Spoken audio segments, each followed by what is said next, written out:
would love to continue her winning streak against Maria Butirskaya, the 99 world champion who was also undefeated in this year's series.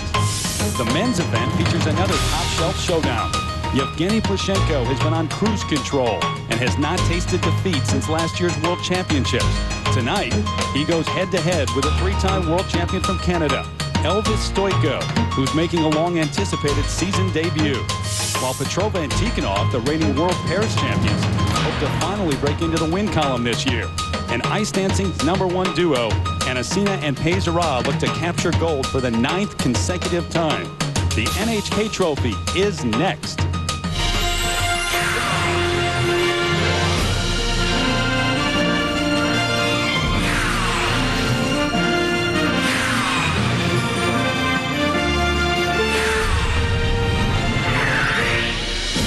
In the northernmost part of Japan, on the island of Hokkaido, we welcome you to the city of Asahikawa, a town of roughly 350,000 people, surrounded by vast areas of snow-covered wilderness. And they have not had a figure skating event of this magnitude here in some 10 years. They've been lining up throughout the afternoon and early evening hours despite the sub-freezing temperatures. And the fans have since made their way into the Taisetsu Ice Arena for the final event in the Grand Prix Series. Tonight, the short programs in all 4 disciplines at the NHK Trophy. And hi, everybody. I'm Terry Gannon. The Grand Prix of figure skating is basically the regular season for those skaters hoping to vie for a medal at the World Championships later this season and ultimately at the Olympic Games. And if you have been with us at all over the past month and a half as we have traveled clear across the globe, you know that it all comes down to this competition here in Japan. After the NHK Trophy, we will know the 6 skaters or teams in each discipline that will qualify for the Grand Prix final in Tokyo in mid-February. The ladies, the men, and the ice dancers come up in just a little bit, but we get things underway with the pairs. And right now, there are 4 teams that have already qualified for the Grand Prix final. Salé and Pelletier of Canada, Berezhnaya Sikridlidze of Russia, the 2-time world champions, Shannon Zhao of China, and Abid Bol and Bernadise of France. So there are 2 spots still open for that final. With me, as always, the Olympic silver medalist, Peter Carruthers. And Peter, we've been saying it throughout the year, a deep, talented pairs field, because in pairs right now it is very deep overall. But here we've got the top 3 teams from the World Championships last season. Well, it's interesting to look what has happened to these top 3 teams since last season. Petrova and Tikhonov won all 3 Grand Prix events last year, but now, this year, the best that they were able to do was place second. They don't have the same attack and conviction in their skating. Unlike the team of Xue Shen and Hongbo Zhao of China, who have some of the most remarkable throws and side-by-side triples that I've ever seen in the sport of pair skating, and they have those planned in the short program. As for the French team of Abid Bol and Bernadise, they've sort of been up and down this year. They won 1 Grand Prix event, but recently in France, they took 4th place, so they hope to improve upon their results here. But Terry, you said it best at the beginning. The top 3 teams from last year's World Championships, they're going to be gunning hard for the gold medal. Well, and we will add this, too. There was a schedule change here with the pair short program. Those top 3 teams all arrived late because they expected the pair short program to be tomorrow. So none of them, after traveling long distances to get here, were able to practice yesterday, just a short practice earlier today before they tee it up for this short program. And a reminder, the short program, as always, 2 minutes and 40 seconds in length. And Peter, there are 8 required elements. Yes, and one of the more spectacular elements is the big throw jump. It will be a throw triple. We'll look for that in the short program. USA, Danielle Hartzell and Steve Hartzell. And we get underway with the U.S. champions from 1999, the brother-sister team of Danielle and Steve Hartzell.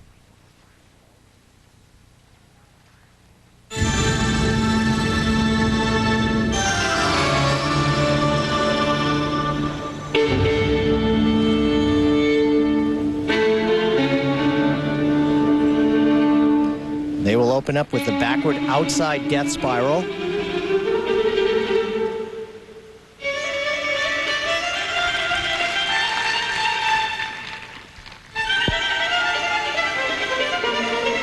One of the more difficult elements in pair skating, at least in the short program, is the side-by-side triple jumps. These come up right now, and they are doing the side-by-side triple toe loops. And she misses her jump, So there was unequal rotation, and they will take a deduction for that.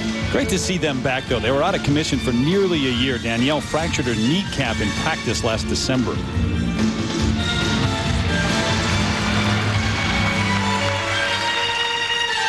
We saw them a few weeks ago at the Nations Cup competition in Germany. They placed 7th, but they were very excited just to be back in action among the best in the world.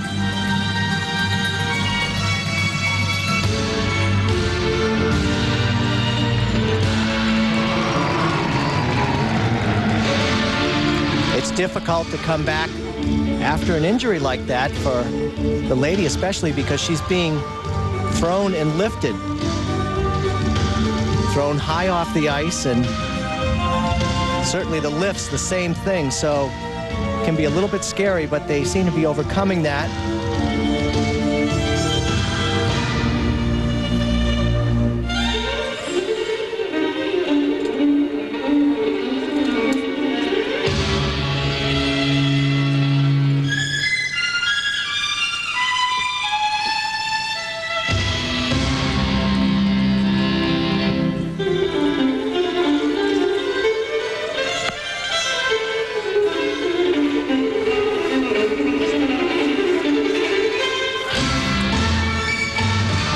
The split double twist lift.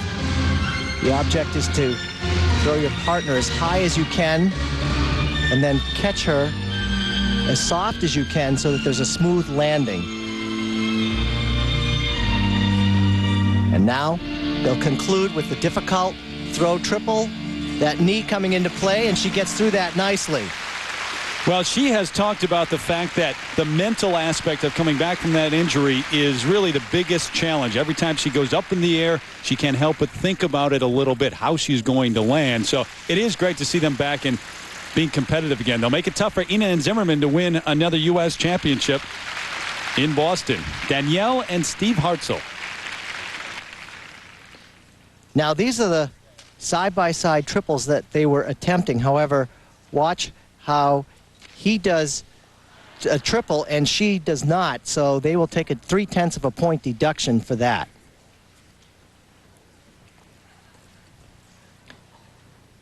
And this is the last item in their program. It's the throw triple Salchow. Again, forgetting about what's happened, and she gets through this really nice. She's got a good strong back to accommodate the force of that landing. There's one of the coaches, Johnny Johns, a former U.S. champion. By the way, Jason Dungeon, another guy who won 2 U.S. titles, is also one of their coaches. First set of marks now for required elements, 4.1 to 4.7, Peter. And the deductions taking their toll here on the first mark. It shows up in the required elements mark. And now the marks for presentation, 4.6 up to 5.2. So the comeback trail continues for Danielle and Steve Hartzell of the U.S. And when we come back, one of the top teams from China, King Pang and Zhong Tong, take the ice next at the NHK Trophy. Meanwhile, the pairs short program continues here at the NHK Trophy in Japan with one of the top teams from China, the 99 Chinese National Championships, King Pang and Zhong Tong. Skating to tango.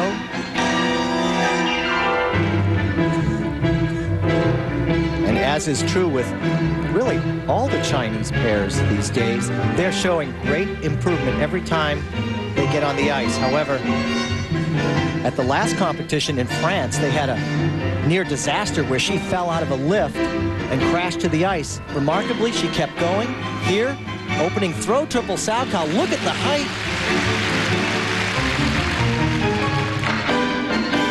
This is a team with enormous potential. We've seen it over the last year and a half, but they just have yet to really put it together. She's only 20 years old, and he's only 21. Side-by-side triple jumps, and she has a spill there. They'll get a hard deduction for that. But I think that they are looking up to Shui Shen and Hongbo Zhao as their idols, and those are 2 strong people to pick if you're going to look at anyone in pair skating.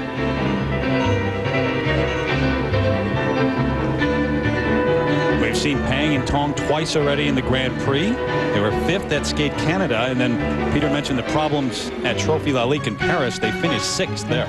Look at how high up in the air she gets. That really is impressive to the judges to see a lift explode like that at the top.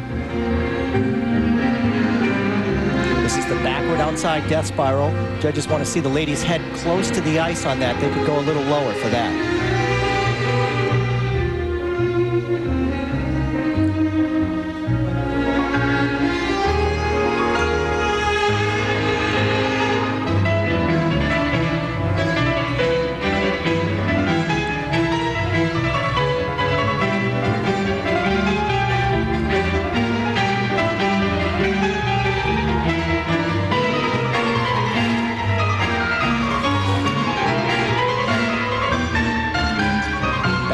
Lift, and this is the star lift with a layout position. Unfortunate that they had that fall at the beginning of the program. Now they will conclude with their side-by-side spins. One change of foot and at least one change of position. They have to do 5 revolutions on each foot, and the judges do count those revolutions. So not their best. Well, they're both students at the College of Physical Culture in Beijing. They are also both from the skating mecca in China, Harbin, a city in the northeast part of that country. King Pang and Zhang Tong. This was the throw triple sow cow. I am so impressed with the height that she gets. Now watch the way she accommodates the force as she lands and then immediately skates out of the throw. Very controlled. And here's where the problem took place. The side-by-side triple toe loops. He does his, but not well, but she really has a fall, and they'll take at least 3/10 of a deduction there. But I love this. Watch how high up in the air she goes. She's about 7 or 8 feet in the air, and then he puts her down very softly. That's the sign of control. Nice. All right, so we'll see how much the early mistake cost them. The first set for required elements, 4.6 to 5.1. You really are under a microscope when you're in the short program because you have to hit those 8 required elements, and they were not successful, so this mark reflects that. 15th in the world last season in Nice. And now the marks for presentation, 5.0 the low mark, up to 5.3. So King Pang and Zhang Tong of China move into the lead right now over Danielle and Steve Hartzell of the U.S. When we come back, Sarah Abitbol and Stéphane Bernardes, the 2000 world bronze medalists from France, skate next. France, Sarah Abitbol and Stéphane Bernardes. Back in a very chilly part of northern Japan, the NHK trophy continues. So does the pairs short program here, and Sarah Abitbol and Stéphane Bernardes of France are on the ice, the 2000 world bronze medalists. What these two need to do is not so much attack their program as they need to just get through without mistakes, because it really is a good program, artistically speaking and technically.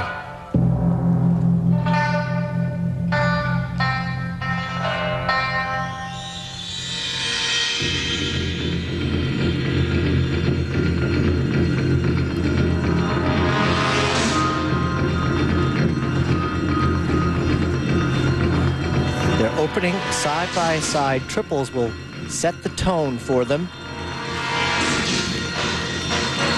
They get through.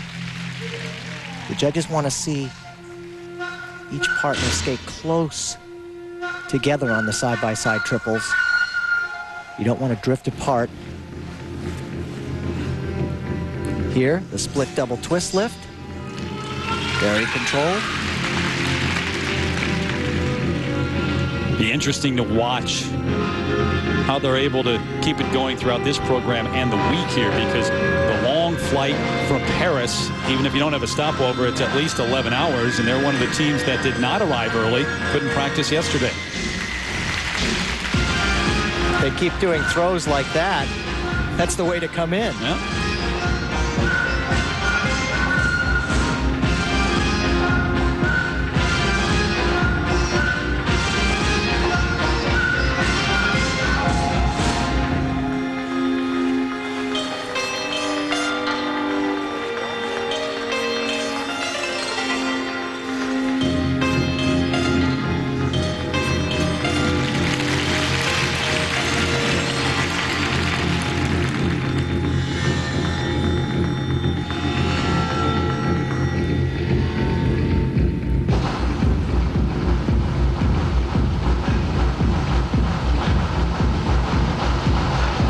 Change of foot required.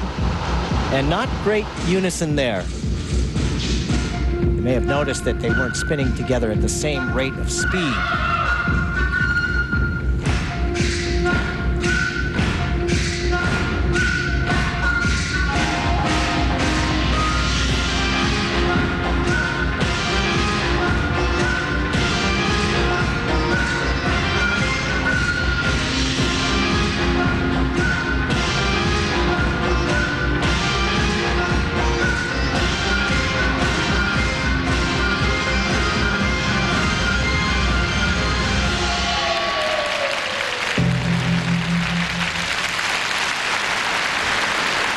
Fairly good program for them. They didn't have a lot of speed throughout, but again, it's really about not making mistakes. But with the Russians yet to come, the world champions, there really is no room for mistakes. Very small margin for error. The first of the top three from the World Championships last season, Sarah Abitbol and Stéphane Bernardis of France. Here's a look at the side-by-side triple toe loops. Look for a touchdown. That is like a 2-foot landing on him. He is putting his hand down right there, so that will be a little bit of a deduction for them there. And then this is the throw triple loop. She has great height, good position in the air, very confident on the landing. 5-3, 5-6. Now, it's possible that they could end up being tied with two other teams overall in the Grand Prix with 12 points, but they won the Nations Cup competition in Germany, and that would break any tiebreaker. So they're in the Grand Prix final. First set, 5.2 to 5.7. And very interesting to see the Russian judge with a 5.7 didn't catch the hand going down on that side-by-side triple. And now presentation 5.3 up to 5.7. So Abitbol and Bernardis of France into the lead so far. Up next, Xue Shen and Hongbo Zhao from China. The two-time world silver medalist skate when NHK trophy continues. So far, it's Abitbol and Bernardis of France in the lead over Peng and Tong of China and Danielle and Steve Hartzell of the U.S. But on the ice right now, the two-time world silver medalist, Xue Shen and Hongbo Zhao.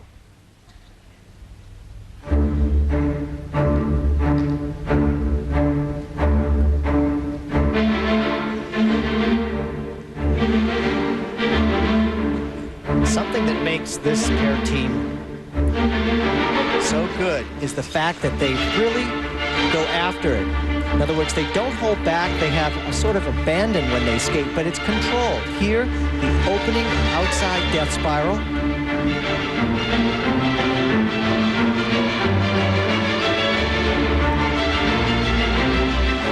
Now, watching these two in practice with their side-by-side triples, they have been very solid. They hope to recreate that right here.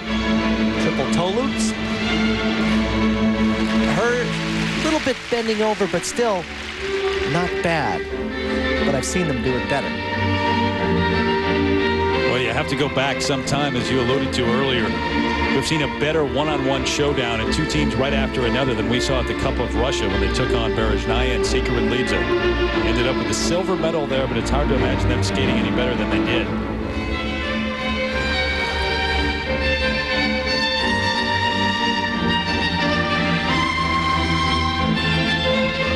Check out the height she'll get on this. Just a walk in the park. These throws are huge. It's about 2.5 feet over the ice, traveling 15 feet, backwards on 1 foot. Very strong.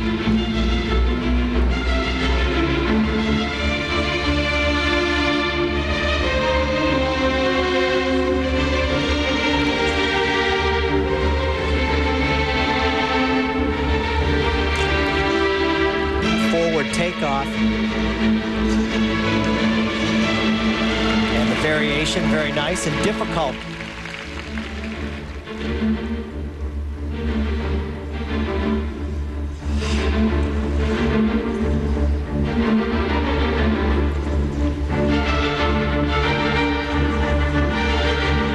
Spin combination. It's tough to keep the speed going when you change positions in a spin like this because it takes away from the centrifugal force that you have. So the object is to keep the spin spinning at a fast rate of speed. And they conclude with a huge split double twist lift.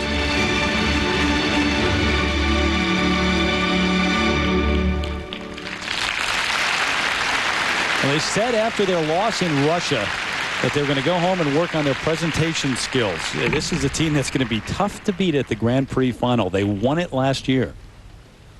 Xue Shen and Hongbo Zhao of China. As I made mention of this earlier, amazing the height that she gets. And the reason she can land this so well is she stays perpendicular to the ice. And that allows her to have a very good landing. This is hard to take a lift off forwards because what can happen is the man's feet can kick forward and you go right down on your back. It's very dangerous, and they do it well. A difficult lift. And then this speaks for itself. Look at the height she gets. Way up in the air, delayed split double twist lift. Very nice, and a good extension on the end of that. No, it's interesting. They placed 4th in this event last season. Did not have a very good regular season in the Grand Prix, but they did come back to win that final, as I mentioned. First set, 5.3 up to 5.8. What a disparity to see a 5.8 all the way down to 5.4. And then 5.3 from the one judge. Presentation marks 5.4 now up to 5.8. So it's enough to put Xue Shen and Hongbo Zhao of China into the lead over Abitbol and Bernadette. And up next, the final team to take the ice here in Japan, Maria Petrova and Alexei Tikhonov, the reigning world champions. Back in Japan, NHK Trophy continues. Terry Gannon, Peter Carruthers. Right now, the final team to take the ice here in the short program. Right now, it's Xue Shen and Hongbo Zhao in the lead. Abitbol and Bernadette in second, Peng and Tong of China in third. But here are the reigning world champions from Russia, Maria Petrova and Alexei Tikhonov, looking for their first win on the season. Now this could be theirs for the taking. Remember, they're skating last. So if they can come out here and really nail this performance, they could get the marks to put them in first place, but they can't afford mistakes.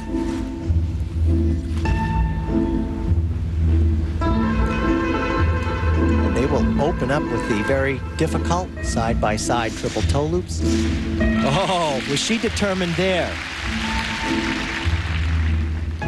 A scratchy landing when you see ice fly up like that. Skater pitching forward, that's the teeth on the front of the blade stopping you from falling forwards.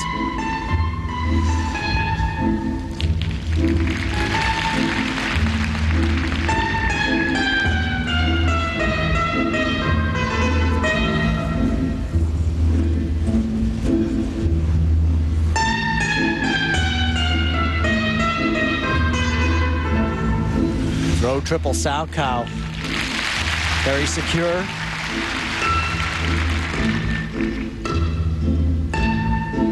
They won all 3 of the regular season Grand Prix events last season, then the world title, but they finished 3rd at Skate Canada this season and 2nd at Nations Cup. Now, these so far are very good spins because they were spinning together and they had a nice low position in the sit spin.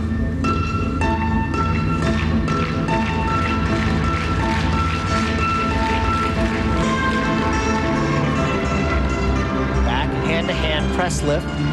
Watch her somersault out and then a 1-foot landing. Nice variation there.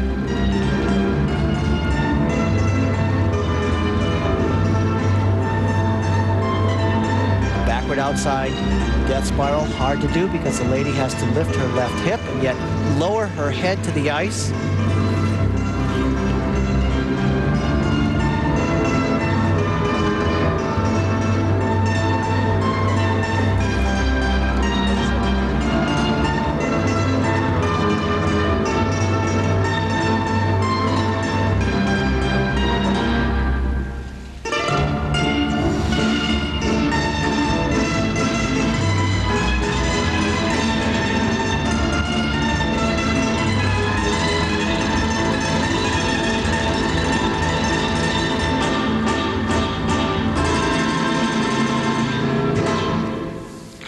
You know, it's going to be close because all of these teams skated pretty well, but nobody was exceptional. So really, it's interpretation at this point. It's a pick 'em right now, and the judges are going to have to pick one. So Shen and Zhao in the lead. We'll see what the judges do with Maria Petrova and Alexei Tikhonov of Russia. Here are the side-by-side triple toe loops that were really very close to the judges. And really, there's no deduction there. Her landing, however, was not that great, but good all in all in the short program. This is the throw triple sow cow. Watch her back in the air. She has a nice straight position. And then a good back on the landing, perpendicular to the ice. That's just what you need. And this is the back hand-to-hand press lift.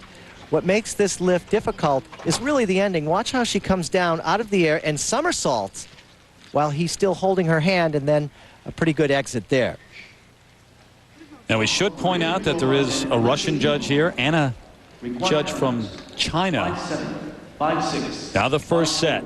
Required element marks 5.4 up to 5.7. Well, looking at these marks off the top of my head, there's quite a range in there, so it's going to be very close in terms of where they end up. Comes down to the presentation marks. Here you go. 5.5 up to 5.9. So if you look at the Russian judge, much higher marks for Petrova and Tikhonov than those of Shen and Zhao. And the Chinese judge, similar marks between the two. Not that we're counting, but it's Petrova and Tikhonov, the reigning world champs, who go into the lead here after the short program over Shen and Zhao of China, and then Abby Bowl and Bernadise in third. The top three from the World Championships last season. The Hartzels from the U.S. currently in fifth. Hikawa, Japan, Taisetsu Arena, the site for the NHK Trophy. The men on the ice warming up for their short program. This is the final event in the Grand Prix. And so far, as we look at the standings, 3 skaters have qualified for the Grand Prix, including 2 Americans, Timothy Gable and Todd Eldridge. Matt Savoy with a good chance to get to Tokyo as well. Evgeny Plushenko trying to secure his spot here in Japan. Hi again, everybody. I'm Terry Gannon. Breaking news concerning the men's short program and the entire event here in Asahikawa. The 3-time world champion Elvis Stoico from Canada made the long trip over here for his much anticipated and delayed season debut. That debut was delayed because of his injury to his left Achilles tendon. He has struggled with that throughout this entire season. And just a few moments ago, we learned after a practice right before this short program that he has been forced to withdraw. Peter Carruthers has made his way over to have a word with him right now. Thank you, Terry. Elvis, what is the situation with the injury? Well, as of now, it's the left groin. It's been aggravating me a little bit. It's not torn or anything like that. It's just tight, and it's kind of pulled and strained. Practice one day, if I haven't done a lot, the next day is fine. I can do triple axels and quad toes. The day after that, it's sore. Don't want to go up, and if I pushed it any harder, I could feel it would cause some problems. The doctor said the same thing. It could go further. I've had this before on the other leg. I know what it end up being, so I don't want to stress it. Definitely not what you want in your season, but looking forward to the World Championships, how's that going to affect you? I don't think it'll be a factor. I've got a lot of good time now to heal up before nationals. You know, it's going to be a chance for me just to heal. Now, if I did skate, you know what it's like with adrenaline. You don't feel anything, you go out, but you feel it after. And I could cause some more damage if I can't feel anything while I'm out there. And that was a decision I had talked with Yushi about. I know how I am under pressure. I'll push it and I'll go for it. I don't want to do that here. It's not worth the risk. Pressure skater you are. Good luck, and I hope you have a good recovery. Thanks a lot. Terry, back to you. All right, Peter, thank you. So the injury now, a groin injury. It started down in the Achilles tendon, but Elvis Stoico not able to compete here. And that leaves Evgeny Plushenko in a familiar spot. The Russian has been the overwhelming favorite in every Grand Prix event in which he has entered. And he is once again with no clear rival, trying to win his 3rd gold medal in the Grand Prix and secure a spot in the Grand Prix final. Well, the men's short program, as always, 2 minutes and 40 seconds in length, worth 1/3 of the overall score. And there are 8 required elements here. The quad is allowed in the short, and it is always a major factor. Evgeny Plushenko. Back in Asahikawa, Japan, there's the man, Evgeny Plushenko. This is the guy most of them have come to see. The 2-time world medalist from Russia. He has not lost in the Grand Prix series in almost 2 years. He won every event last season. He has 2 gold medals in the Grand Prix this season. And he's skating as well as he's ever skated. That's for sure. His music, Bolero.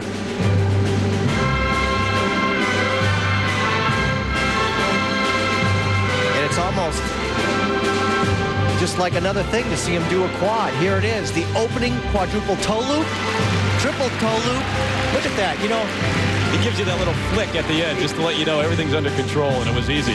He does. We've just seen him on the Grand Prix get better and better.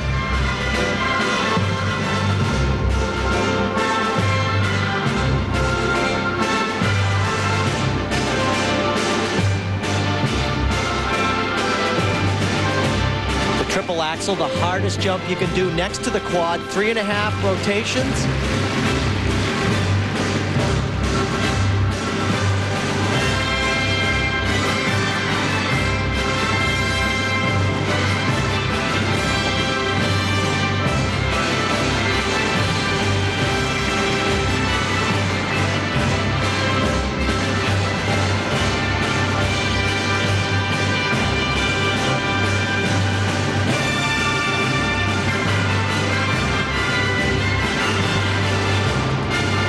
Amazing steps right there.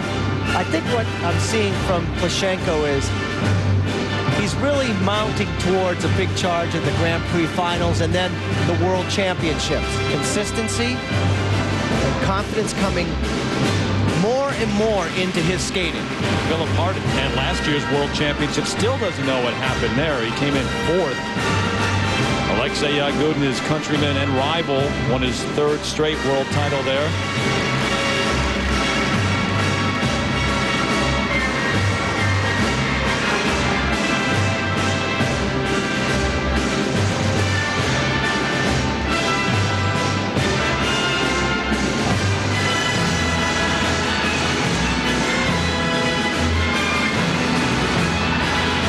That shows a lot of energy. He's in great shape. And you know, he's not afraid to let his competitors know how good he is, too.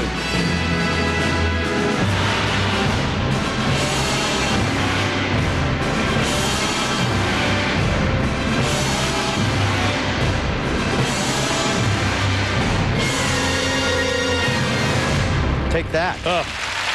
You know, every time I watch Alexei Yagudin skate, I think he's the best in the world. Every time I watch Evgeny Plushenko skate, he's the best in the world. That's so true, you know. Put them on the ice together and we'll be able to decide. That's what they ought to do at the Grand Prix final. Put them both on the ice together and have a skate-off. Yeah, really. This guy has just been so impressive. Wow. Only 18 years of age. From Volgograd, Russia. He now lives in St. Petersburg. Evgeny Plushenko.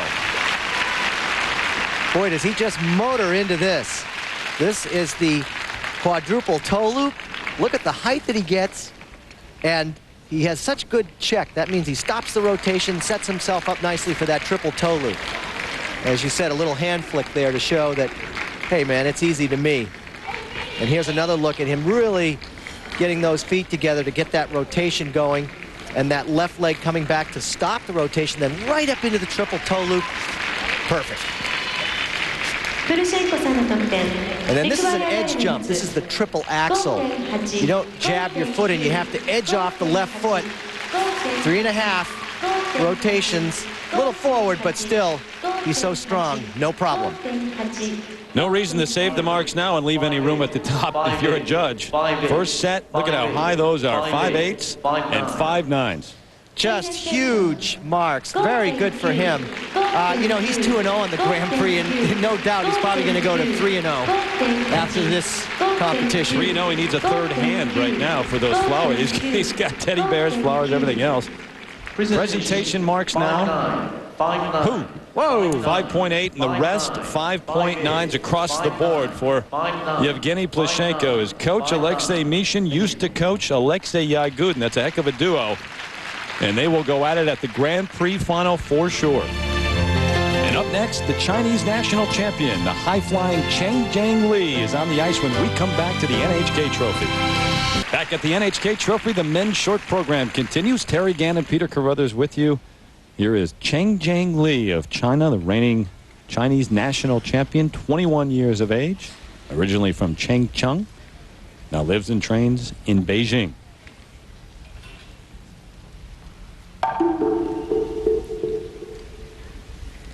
And this man went into the history books when he became the first to land a quad in the short program. He did that at the Four Continents competition back in '99.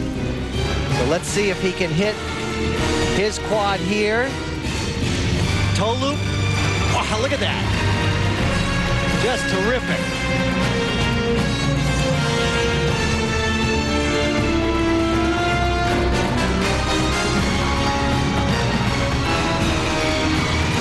Triple axle, triple toe loop. He's really on a roll.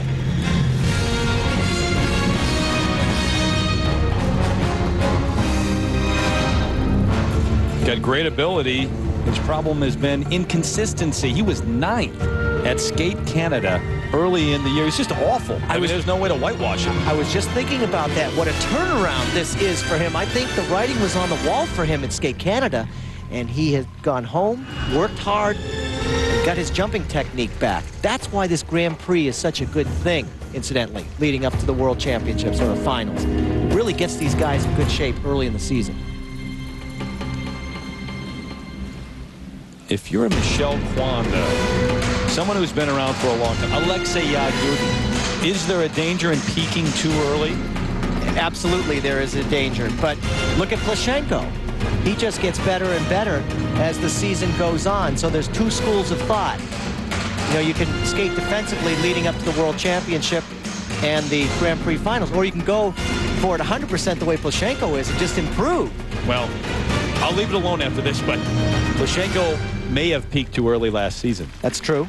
He came in 4th at the World Championships. So we'll see.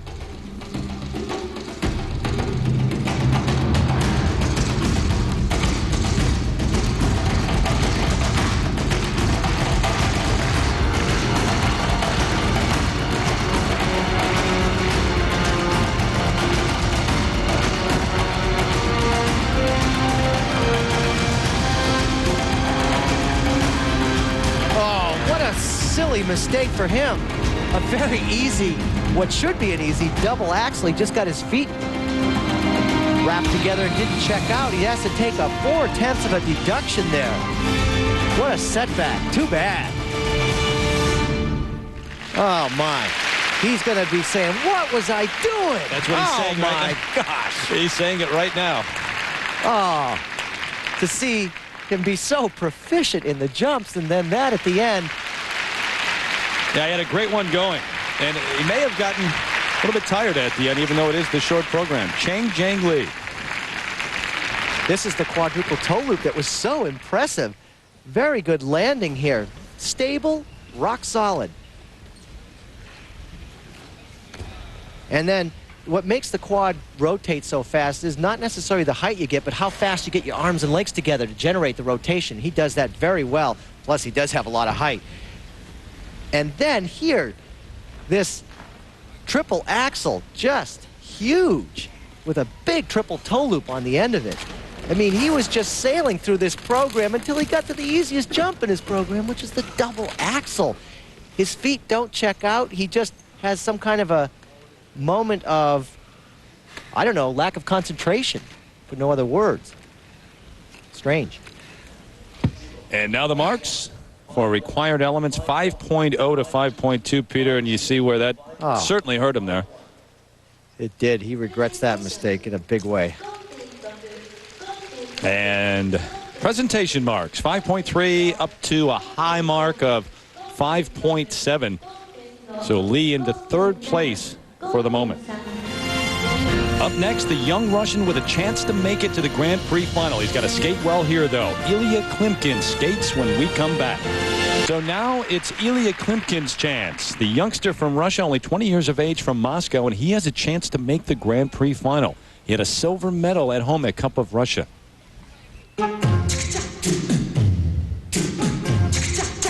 The junior world champion from 1999. And since he came on the stage at that point, everyone has pointed to this young man and said, there's a guy with a lot of potential. It's just hard to break through in Russia. The field is so deep. Opening up with his quad. Oh, he didn't check the landing. In other words, the arms have to come out, the left leg has to go back to stop the rotation, and he did little 3 turns into the second jump. That will cost him 1/10 of a point off the first mark. 1/10? Yeah. That's it? Yep. Why even making a mention mistake it? like that? Yeah, well, that's what the short program's all about. You have deductions for mistakes that fall within the jumps, You could spins. still get a 5-9. I see what you're saying. It doesn't work like that, though.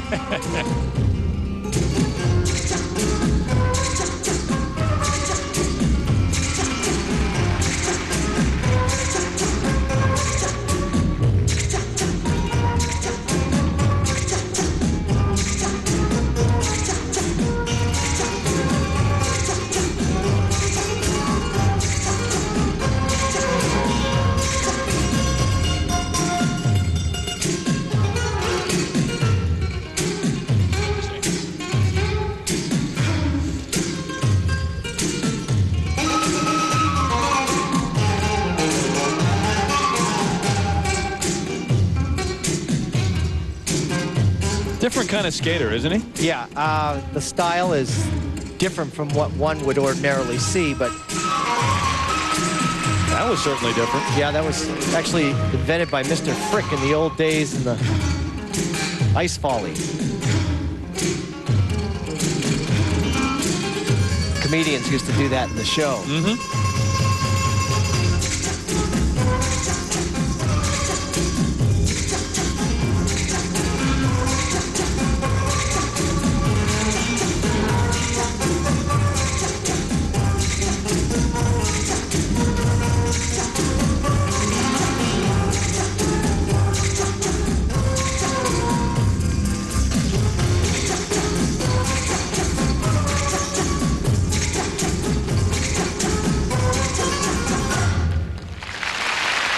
He's pretty psyched about that for himself anyway, but a little bit of a problem on the quad.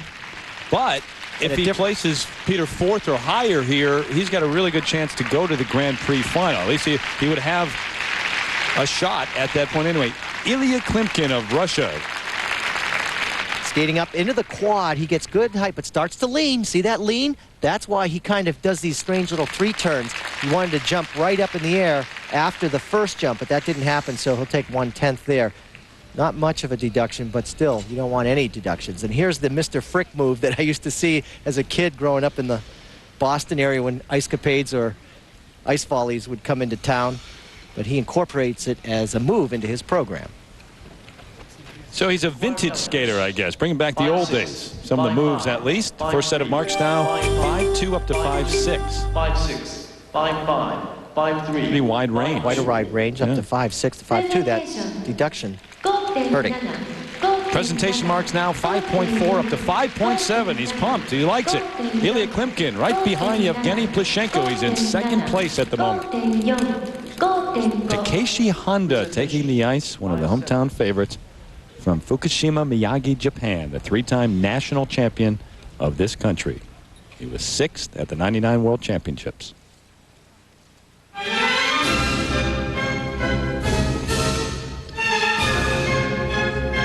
His music, Don Quixote. I talked to his coach, Doug Lee, and I said, asked him, when is it going to come together for Honda? When is he going to put all of the jumps in one program and have excellence? He said it could happen anytime. He's trained and ready. Here, the quad toe, double toe loop combination.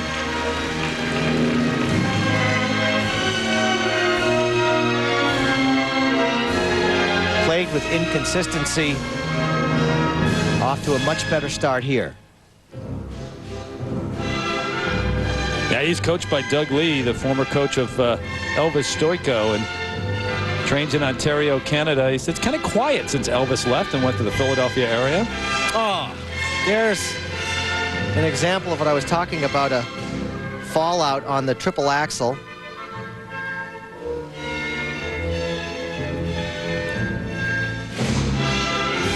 He's got a wonderful freedom to his skating when he's on the ice. A good look of dance within his skating. And really, when he's in practice, he's very good with the jumps.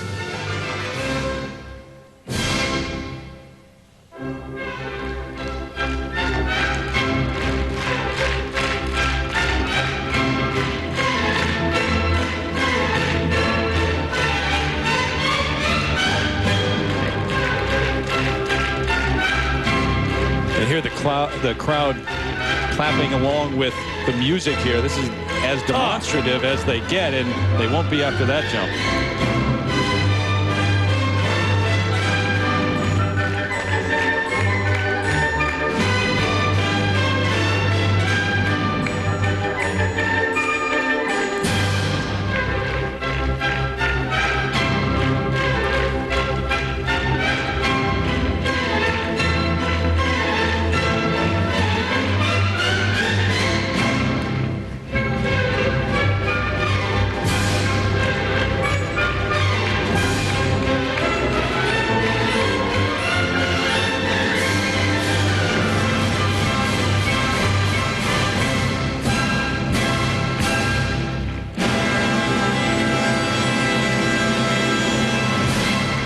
He's got everything you need to be a champion, except sometimes the ability to stand up and handle the pressure that falls on him. Youngest Japanese national champion at the age of 14 back in 1996. Great potential, but maybe a blown opportunity here, too, because he had a chance to qualify for the Grand Prix final. Didn't take advantage. We'll have his marks when we come back. Up next, Trifon Zivanovic, the current U.S. bronze medalist. Skates win. The NHK trophy continues. Your top two right now in the men's short program, well, there they are. Evgeny Plushenko on the right, Ilya Klimkin on the left, both from Russia, and both are very good so far. Just watching now. Required elements, 4.3 up to 5.2. 5.6. Not good scores for him to see. Low of 4.3. 5.6. Really a setback. Takeshi Honda presentation marks 5.1 up to 5.7. He's all the way down in 5th place at the moment. There is a skater from the U.S. here, and he's on the ice ready to go right now. The 25-year-old from Los Angeles, Trifon Zivanovic, the current U.S. bronze medalist. We saw him at Skate America earlier in the Grand Prix. Did not have a good time of it there in the altitude in Colorado Springs. Came in 8th. Trying to improve on that now.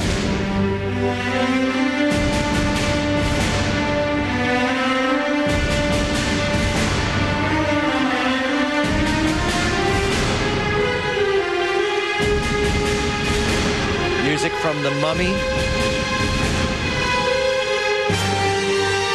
He will not attempt a quad, however. Double flip, triple toe loop.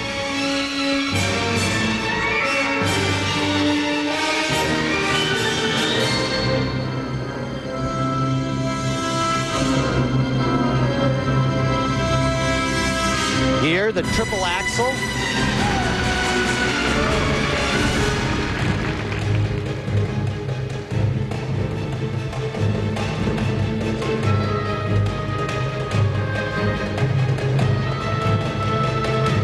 Trifon recently moved to Burbank out in the LA area. Got a nice little new pad, he told us. Long trip over here to Japan.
Lutz at the end of his program.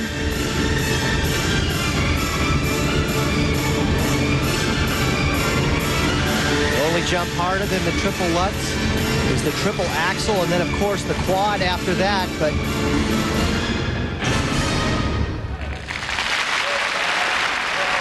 a pretty good program for him. The speed throughout maybe could be improved. In other words, how fast he skates, but pretty good.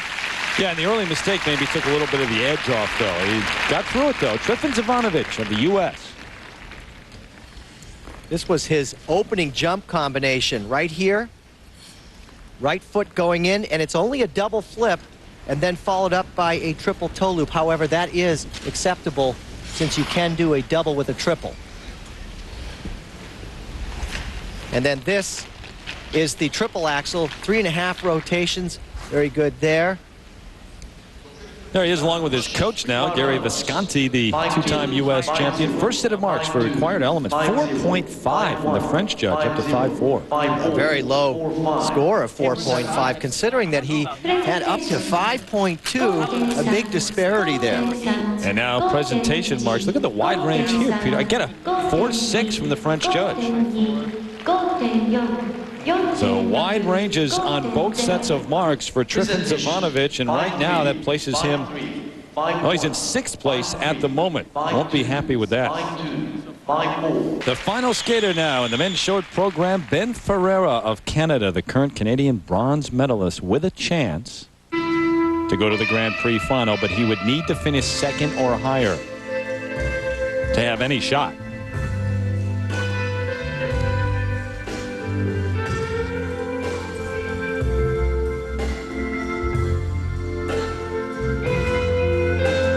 Really nice opening triple axel, triple toe loop. 3.5 rotations on the first jump, another 3 on the second, so very explosive in the beginning here. Triple Lutz, very nice.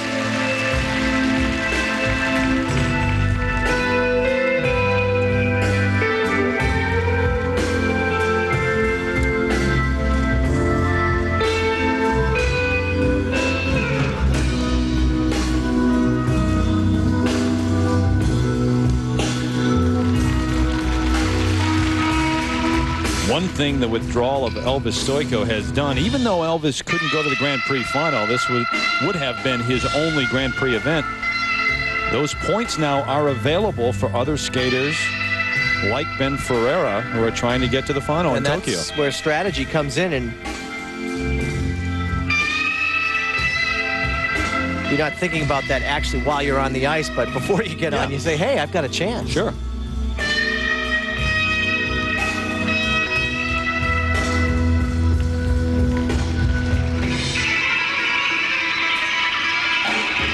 Are you thinking about the $30,000 first place prize money when you're on the ice? I only did that when I was a pro. Because back in those days when we skated, the most you could make was $215 for an exhibition per show. Yeah, it's changed just a little bit. All the power to him now. How did they come up with $215? That was what the ISU thought was a fair fee for our services when we would tour around, and that was it.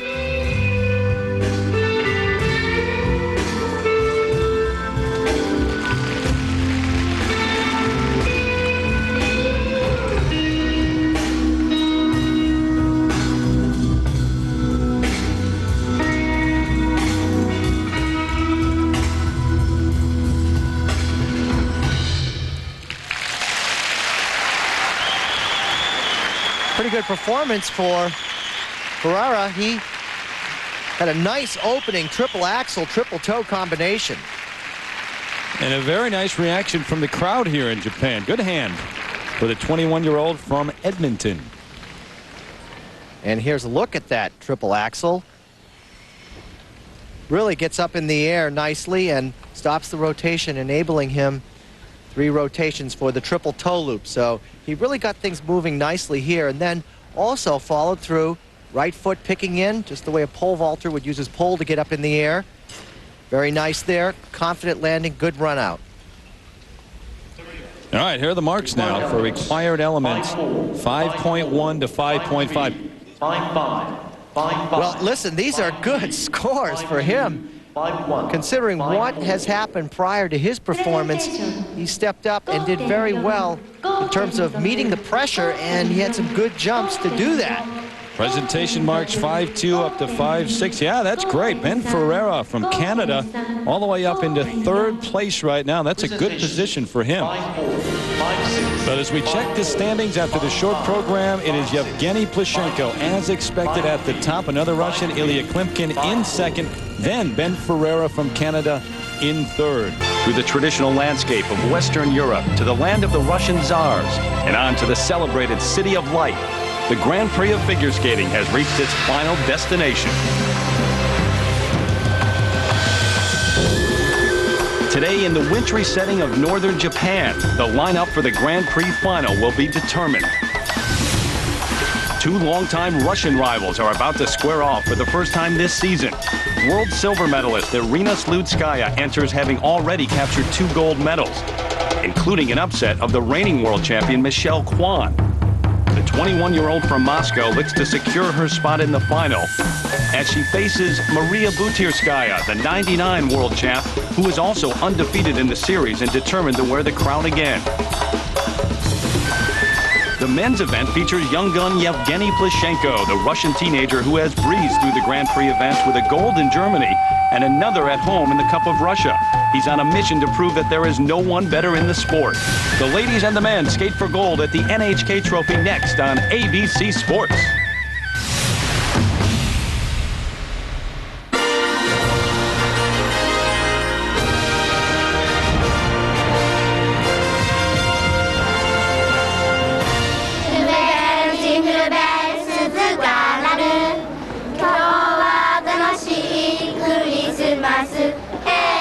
Now, Christmas may have a different ring to it halfway across the globe, but Jingle Bells still holds the same meaning for the kids in Asahikawa, Japan.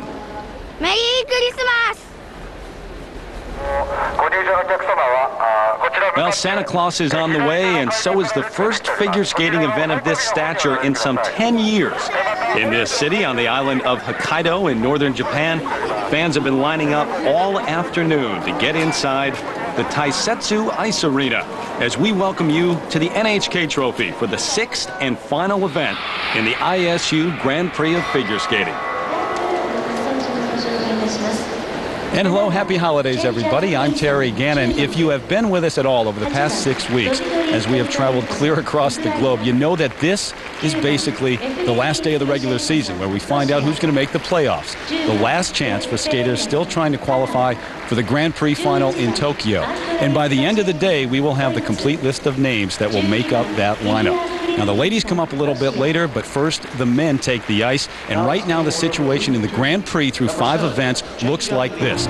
3 skaters have qualified: Alexei Yagudin, Timothy Gable, and Todd Eldridge. Evgeny Plushenko surely will qualify today, so that leaves 2 spots realistically open. Matt Savoy of the U.S. will sit at home and watch Ilya Klimkin and Ben Ferreira skate. 2 of those 3 names most likely will make it to Tokyo. And we welcome in right now Olympic silver medalist Peter Carruthers. And Peter, when you talk about Evgeny Plushenko, I know he blew up the World Championships last year. I know he came in 4th, but right now he may be the best skater in the world. Certainly, he owns the Grand Prix. He has not lost in almost 2 years in this series. Well, Evgeny Plushenko has really outclassed the field on the Grand Prix so far this season.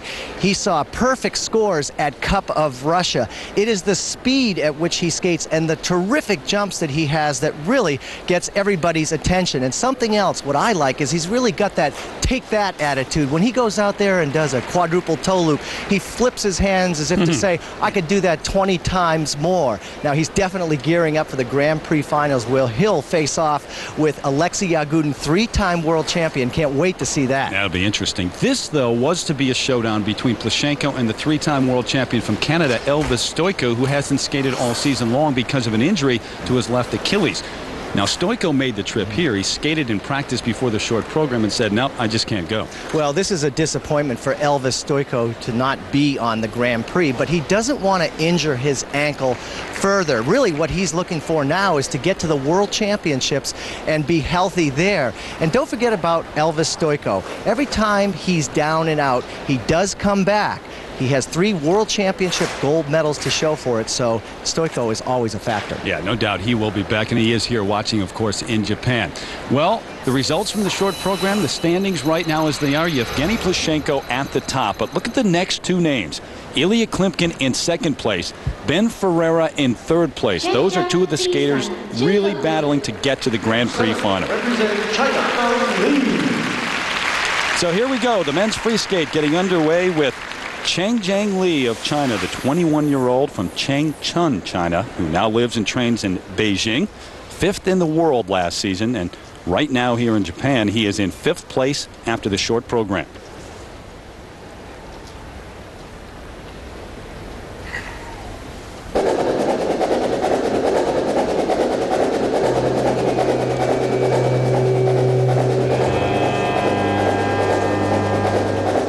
Skating to the music, Blue Man.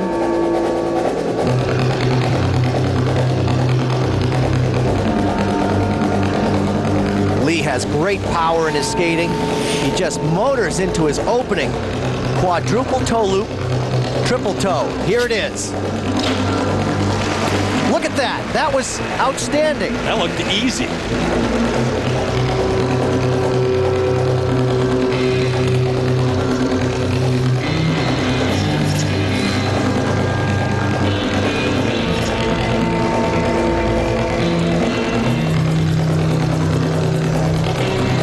The triple axel. Actually, he has changed his program. Quadruple Salchow. He's really going for it. He's trying to get the credit with the jumps. This is amazing. He had a triple axel plan, but he was feeling so good that he went for the quad, and he did it.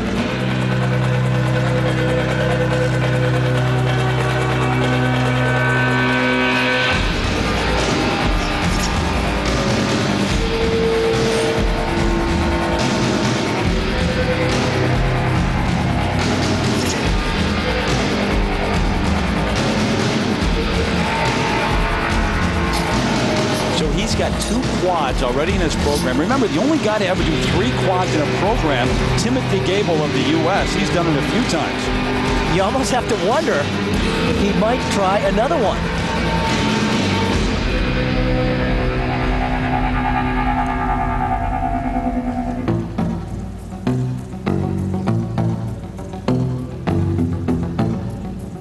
The national champion of China. We saw him at Skate Canada earlier this season.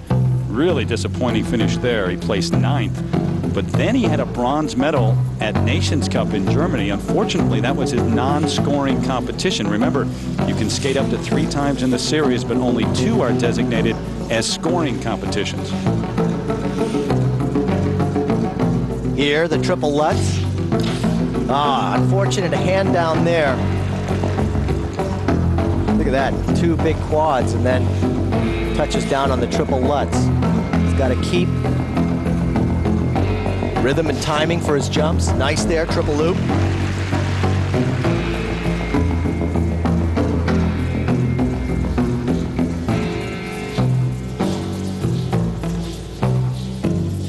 Peter, just to reinforce the point in terms of competitions in the Grand Prix, that's why Evgeny Plushenko can come in having already captured 2 gold medals, but still needing to officially qualify for the final. One of those was a non-scoring event.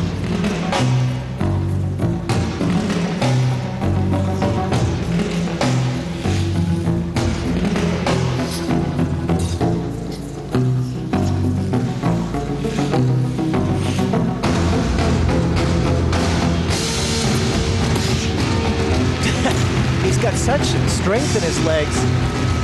Landing on the right foot of that triple axle, so powerful to accommodate that force coming out of the air that high.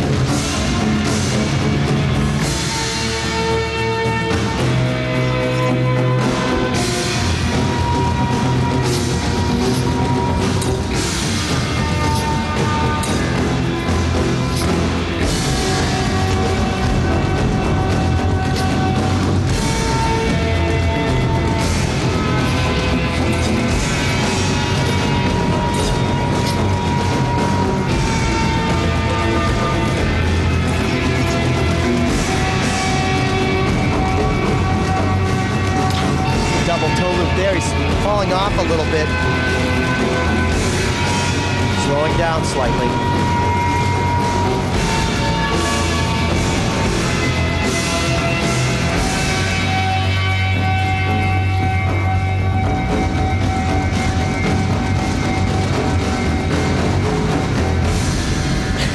He's got to be exhausted because he pulled off 2 quads. He's very psyched about that. You can see that with his fist clenched like that, but at the end, a little bit of a fizzle.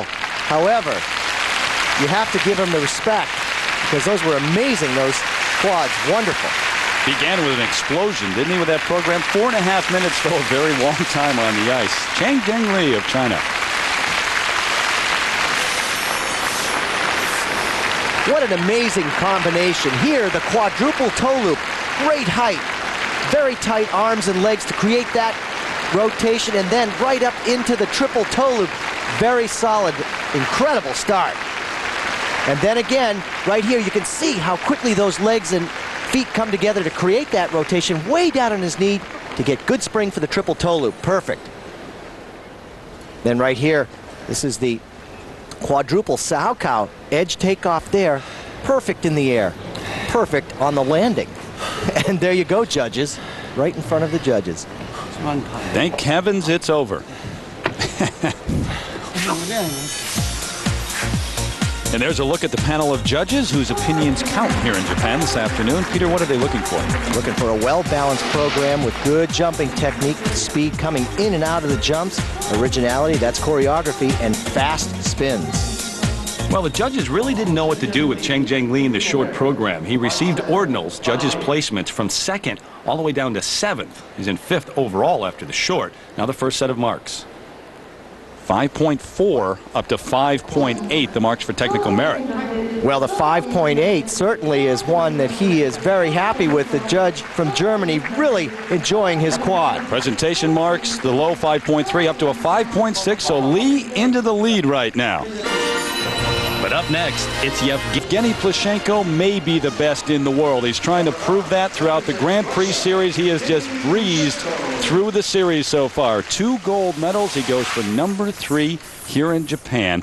If you're going to win a world title, you got to go through Alexei Yagudin, and that is the plan for this 18-year-old from St. Petersburg, Russia. Still officially trying to qualify for the Grand Prix final. This is a scoring competition for him.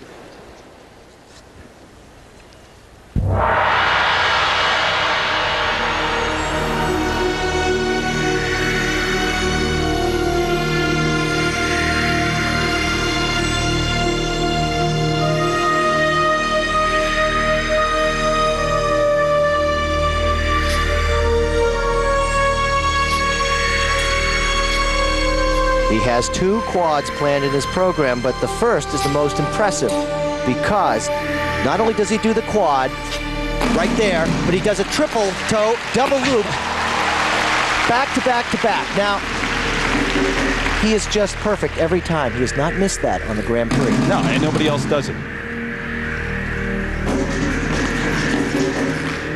9 rotations in all. If he just keeps his rhythm and timing, he'll be fine. Triple axel, triple toe, no problem.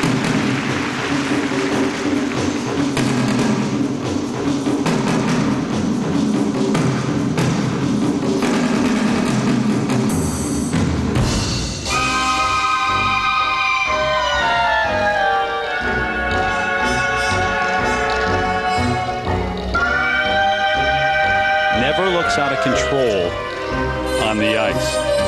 Always in command of everything. He said actually at the Cup of Russia that he was extremely nervous. He told us that after the competition, but you would never know it to watch him skate.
triple Salchow.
It's interesting.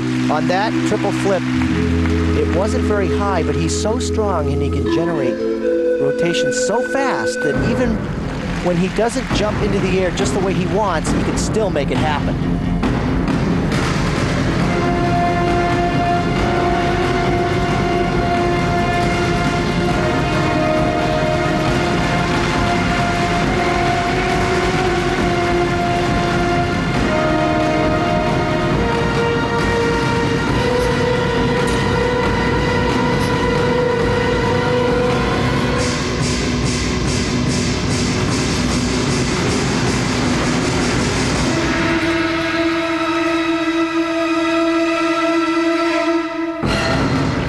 Well, what can you say? We've come to expect it. He's perfect every time, or almost perfect. He did only one quad in this competition, and typically we see him do 2. But that's still no problem for Plushenko. And even the best stand and watch when he takes the ice. Elvis Stoiko checking out the competition for perhaps the World Championships. Evgeny Plushenko going after his 3rd gold medal. What a Grand Prix final that will be when he finally meets Alexei Yagudin this season.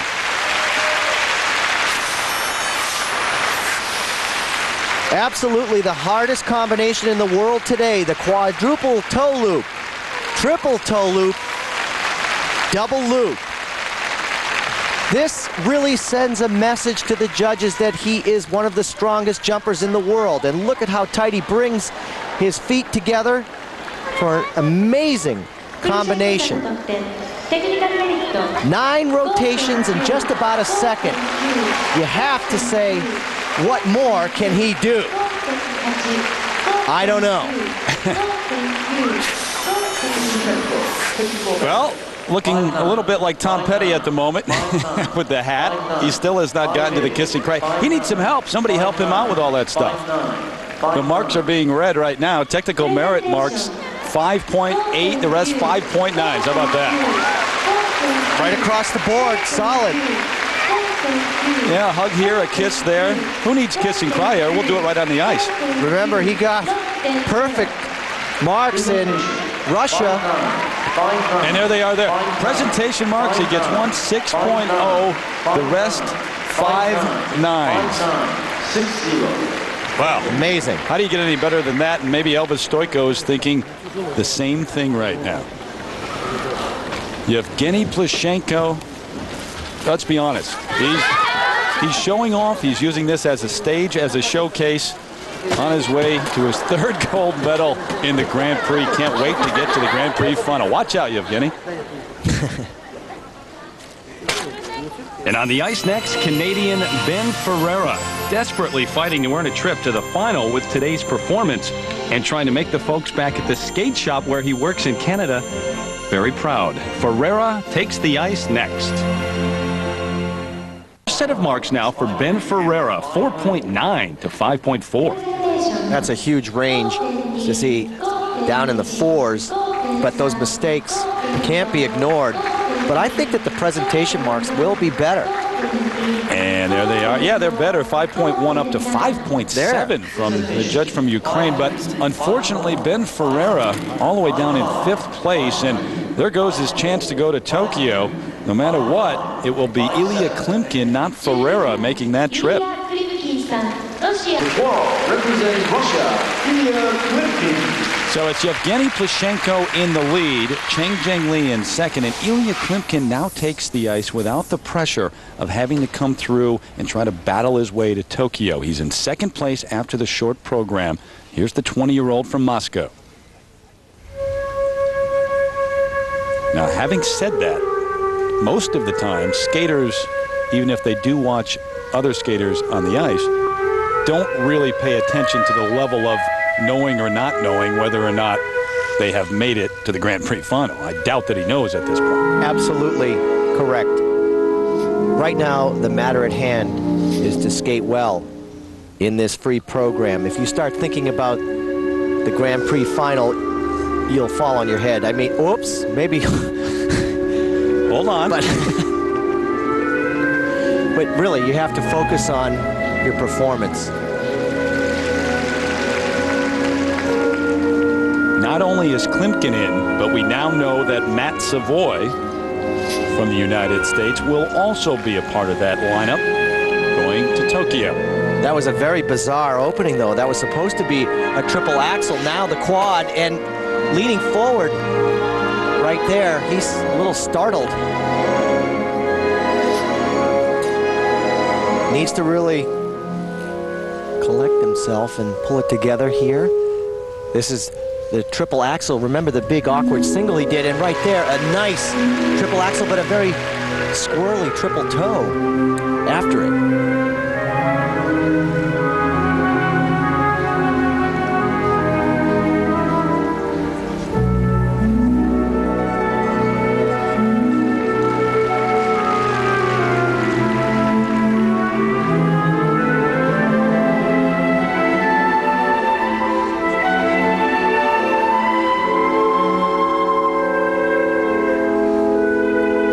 Klimkin, a young skater with great potential. He was the junior world champion in 1999, and as I said, he's only 20 at this point. He was 5th at the Russian National Championships last season, but boy, it's awfully deep there. Plushenko, Yagudin, names like Alexander Apt. It'll be tough for him to make the World Championship team.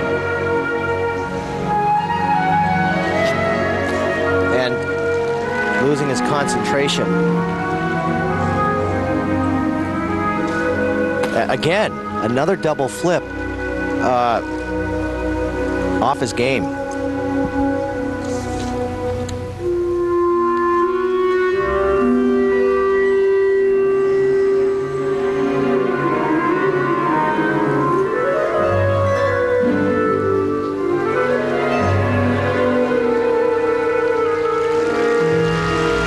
A very difficult spin to do because of the leg position, to keep that spinning in one place as fast as he did. Very good.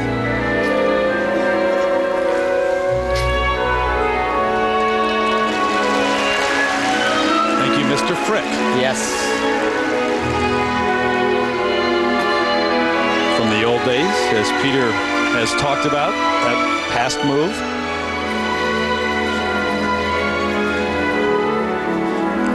Klimkin with the surprise silver medal at Cup of Russia back in his home country. Evgeny Plushenko won the gold there. Michael Weiss was expected to battle for gold, but he found out that his injury, the stress fracture, not yet ready to go. He skated there, but really didn't skate like the Michael Weiss that everyone knows. So it was Klimkin who was able to capture the silver and the 9 points, which put him in a position now to secure that spot at the final.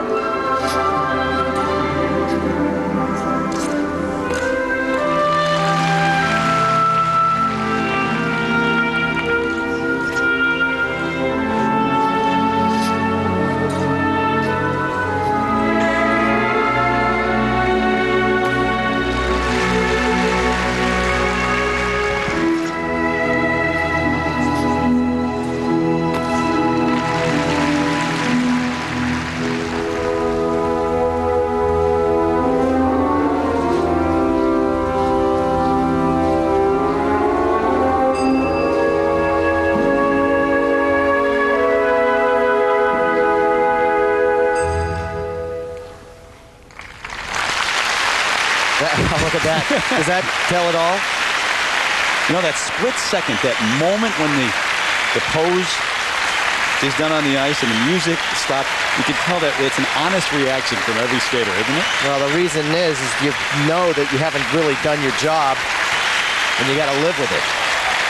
Ilya Klimpkin in second after the short program, but that was not the free skate that he was looking for. This was supposed to be a triple axel, but he is not positioned well for the takeoff. His hips are open, turned out, so he can't generate the rotation that he needs. And then here, this is the quad. No chance. Look at that. I mean, anyone can tell you can't lean in the air like that and hope to land 4 rotations. Remember how straight Plushenko was with this. But let's go back to the old days when the ice volleys or capades used to come to town, and Mr. Frick would do this. And when you finish a performance like this, you just wish you could rewind and do it all over again. Unfortunately, there is no rewind button in sports, so Klimpkin now awaits marks that probably are lower than he expected. First set now, 4.9 to 5.4. That 4.9 has got to be bugging him. He knows that reflects the mistakes. What's he clapping about? That's pretty interesting. Presentation marks 5.3 to 5.8. Maybe he's a bit surprised because he ends up in second place. Amazing. He was in second after the short program. He's astonished with that performance that he could end up with the silver medal. With a 5.8 from Ukraine. It's got to be feeling pretty good about that. So the final results here in Japan. Evgeny Plushenko, was there any doubt about it? Once Elvis Stoico pulled out, he wins the gold medal. Ilya Klimpkin, the surprise silver medal, his second of the Grand Prix. Cheng Zhangli of China gets the bronze. And right now, Peter Carruthers has made his way over to talk to the man who has won 3 golds in the Grand Prix so far, Evgeny Plushenko. Peter? Thanks, Terry. Evgeny Plushenko, congratulations. How did you feel about your performance? So I feel today very good because I did everything clean, and what we planned with my coach Mishin, Alexei Mishin, we did everything great, everything clean. Quad with triple toe, with double loop, two triple axel with combination. So I am so happy, and I looking forward to final Grand Prix, and I think it's everything. Way to go. Hey, could you do me a favor? Could you say Merry Christmas and look at the camera? Sure. Merry Christmas. Very good. Well, you got that down. Terry Gannon, back to you. All right, Peter, thanks. You finally got a smile out of him. He should be smiling all the time, the way he's skating these days. Well, it is official now. Here's the lineup of 6 skaters moving on to Tokyo for the Grand Prix final. 3 Russians and 3 Americans. Timothy Gable, Todd Eldridge, and Matt Savoy all qualifying for the final. And what a matchup it's going to be between the 3-time world champion Alexei Yagudin and the man who just won the gold here in Japan, Evgeny Plushenko. When we come back to Japan, who will it be for the ladies? Irina Slutskaya, the 3-time European champion, or the 99 world champ, Maria Butirskaya? Find out when we come back to the NHK Trophy. Night here in the city of Asahikawa in northern Japan. Not snowing right now, but it basically snows every day this time of year here. Welcome you back inside the Taisetsu Ice Arena. The NHK Trophy continues now. Terry Gannon along with Peter Carruthers getting set for the original dance. And here are the standings through 5 events in the Grand Prix. Overall, 3 teams have clinched. Chait and Sagnovsky of Israel should be in. Drobiazko and Vanegas, Winkler and Losa are here skating in Japan, trying to get to Tokyo for the final. And a good look at the reigning world champions from France, Marina Anissina and Gwendal Peizerat. And the world champions can choose music in this original dance between a foxtrot, quick-step Charleston, or a march, 2 of 3 of the following rhythms. Now, Anissina and Peizerat have had difficulty in the original dance. Both times on the Grand Prix that they've done this original dance, they have stumbled, so they really are looking to improve upon that here. As for Drobiazko and Vanegas from Lithuania, they were 3rd at Worlds last year, and this is the first time that the Lithuanians have met up with the French team. So we have part of the podium here from the World Championships. And then the team of Losa and Winkler, with a 2nd place finish here, they will clinch a spot for the Grand Prix finals. However, if they come in 3rd, then they will go into a tiebreaker with Bourne and Kratz. So there's a lot on the line here for them. So you got that, everybody? There'll be a test later on. Compulsory dance standings as we head into the original dance. Anissina and Peizerat in the lead over Drobiazko and Vanagas. Winkler and Losa right now in third. They need to stay there or even capture the silver, hopefully, to make sure they get a spot in Tokyo. And getting things underway here in the original dance, the 6-time national champions of Poland, Sylwia Nowak and Sebastian Koleszyński.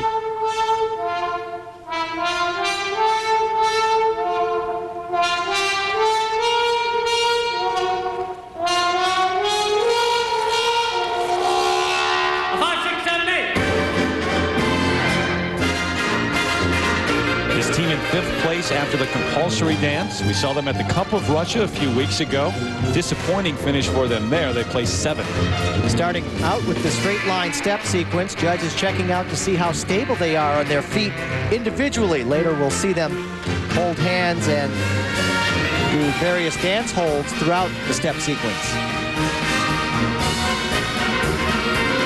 Is it much harder, Peter, when you are closer together like that, holding hands? It's just a different type of skating. When you're close together, there's more danger of tripping over your partner's feet, but when you're apart, you have to make sure that you have good agility and show a lot of coordination.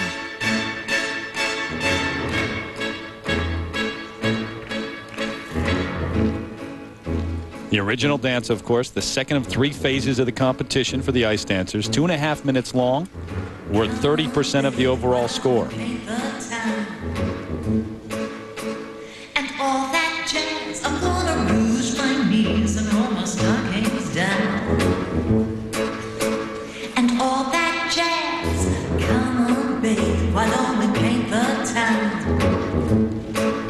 A little slow right there. Ooh. That's a now. Right now the judges are counting 1001, 1002.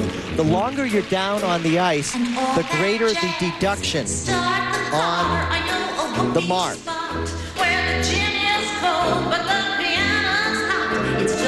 Plus, it just ruins the overall effect of the program, doesn't it? It really does. And I was just about to mention they look a little sluggish with their footwork. And when that happens, it's easy to catch an edge and go down.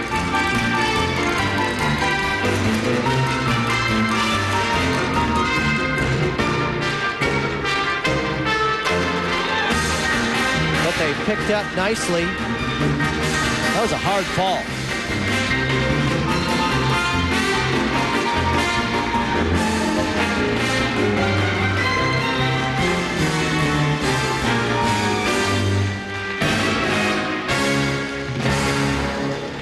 So when a couple falls for 5 seconds or less, there's a 0.3 of a point deduction.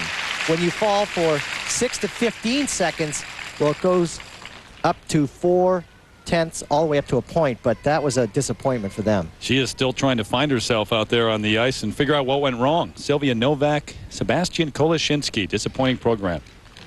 Now, when the couple falls here, what the judges do is they count 1001, 1002, 1003, 1004, 1005. So that could be 0.3 of a point. If it's more than 5 seconds, it's 0.4 to a whole point. And he can't be saved by the bell here either, by the way. Now the first of 2 sets of marks. In the original dance, the first set is for composition, 4.6 up to 5.2. And it's clear that the deduction taking its toll on the first mark. However, the presentation mark should be higher. And here they are now, 5.0 up to 5.5. So they are higher, but certainly not what they wanted. No, Sylwia Nowak and Sebastian Koleszyński did not see the marks they wanted to get here in Japan. Up next, the 2000 USA, Edward Kegel and Oleg Fedyukov. And the team that's in 8th place after the compulsory dance. They're from the U.S., the U.S. bronze medalists, Debbie Kegel and Oleg Fedyukov.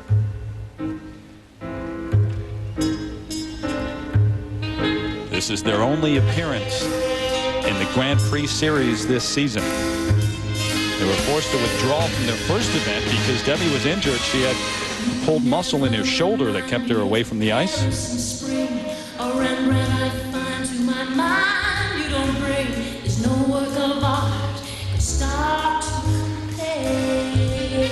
this is truly a comeback for them, testing the waters in competition after this injury. Not easy to do.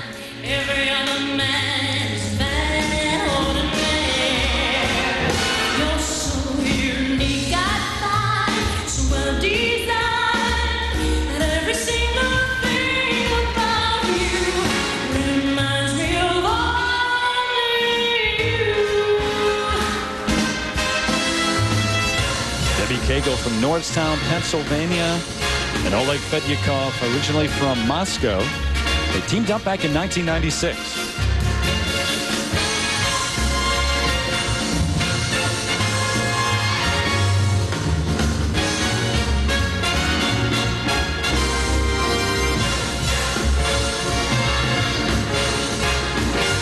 This is their straight line step sequence, and what they're going to want to try to do is make this faster and show more difficulty within the steps. We'll see teams later on that have that.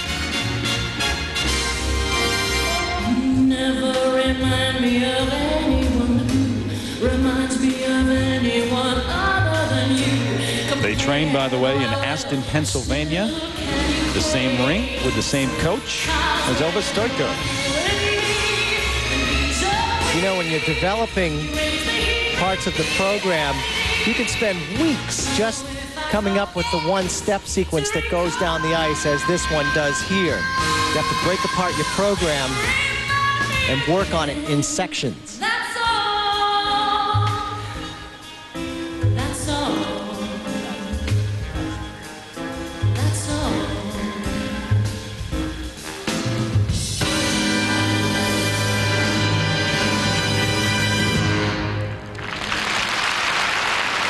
So we saw the continued comeback earlier in the show of Danielle and Steve Hartzell in pairs, and now coming back off the injury, Debbie Kegel and Oleg Fedyakov. We'll come back and check the marks for the Americans, and then an important performance for the German national champions. Kathi Winkler and Renee Losa take the ice, fighting for a spot at the Grand Prix final. Continues Debbie Kegel, Oleg Fedyakov, looking at their marks now. The first set, 4.7 to 5.0. And you just heard him say first time competing, so they are just glad to have gotten through this dance, and not the difficulty that we're going to see from the world champions by any means. And you saw the presentation marks there as well. 10番カティ・ウィンクラー、レネ・ローゼ組、ドイツ。リズムはチャールストン、クイックステップです。 So now a critical performance coming up for Kathi Winkler and Renee Losa of Germany. They are trying to get to the Grand Prix final in Tokyo. Peter mentioned it earlier. With a second place finish, they would clinch a spot. A third place finish, they'd go to a tiebreaker with Born and Kratz of Canada, and that is a lengthy thing to try to figure out, folks. They're in third right now, though. And the matter at hand is the music from Cabaret, Hot Honey Red, and they really execute the character well with difficult steps.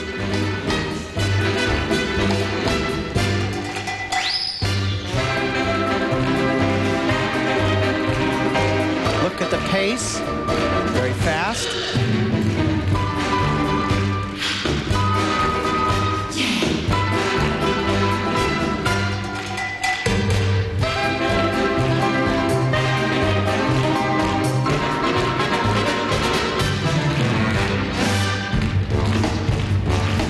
Bit of a disappointment at Nations Cup in Germany. In their home country, they placed fourth, but that was a non-scoring event for them. They went on to place third at Trophy La Ligue in Paris. Remember, you can compete up to 3 times in the series, but only 2 count in the standings. A little bit of a unison problem there. They weren't stepping exactly at the same time together.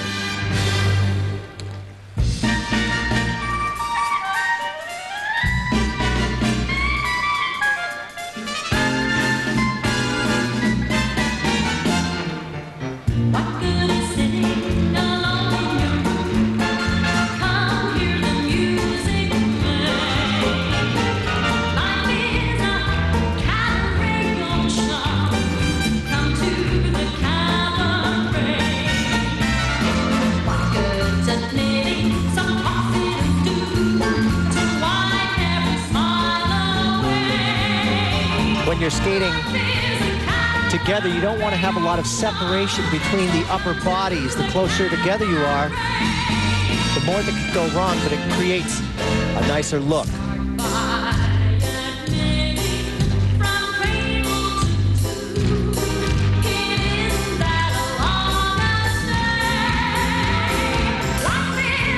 There's their diagonal step, arm in arm, hand in hand.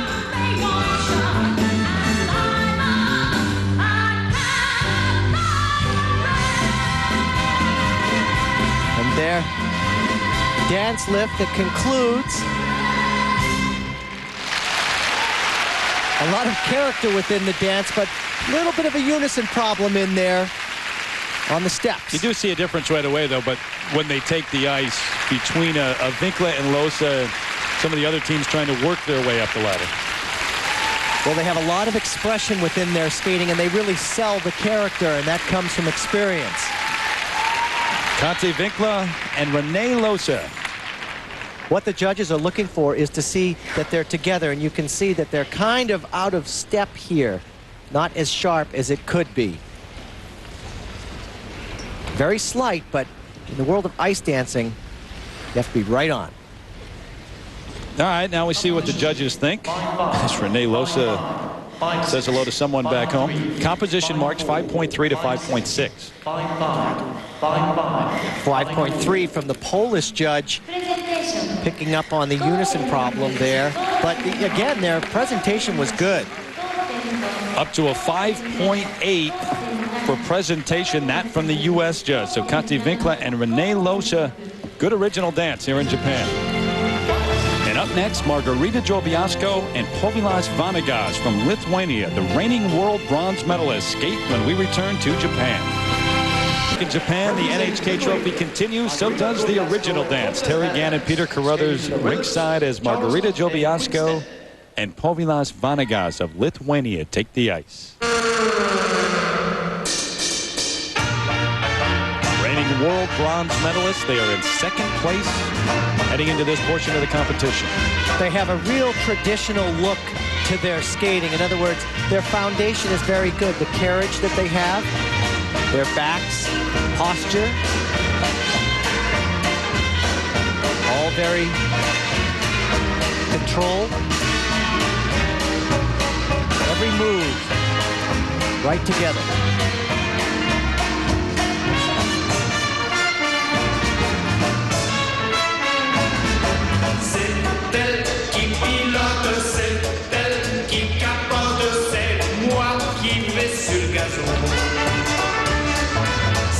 There's the dance spin. Have to have 3 revolutions on there, and they usually make that.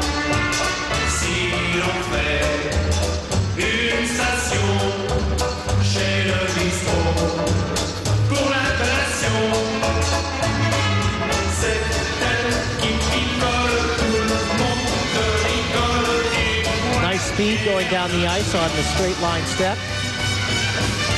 Good unison.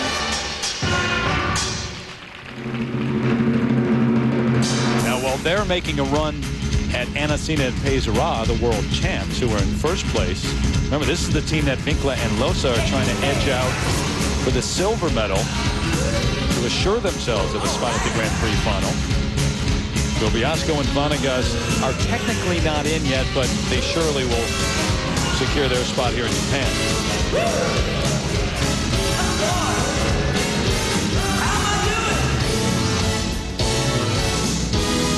They have a great look in that they can really explode, accelerate fast out of these difficult steps. Look at the speed they're carrying over the ice. Turns, changes of direction, hard to do.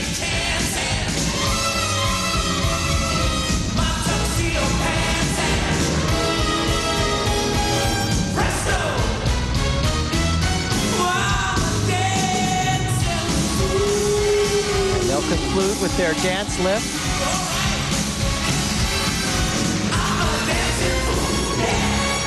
A very good performance for them, and it's interesting in ice dancing. You see so much originality in the lifts that they do, and that's key. to impress the judges. And we'll see what the judges think here, because remember, Anissina and Peizerat have had problems with their original dance all season, and this is the highest ranked team to test the French team all year long. Drobiazko and Vanagas of Lithuania.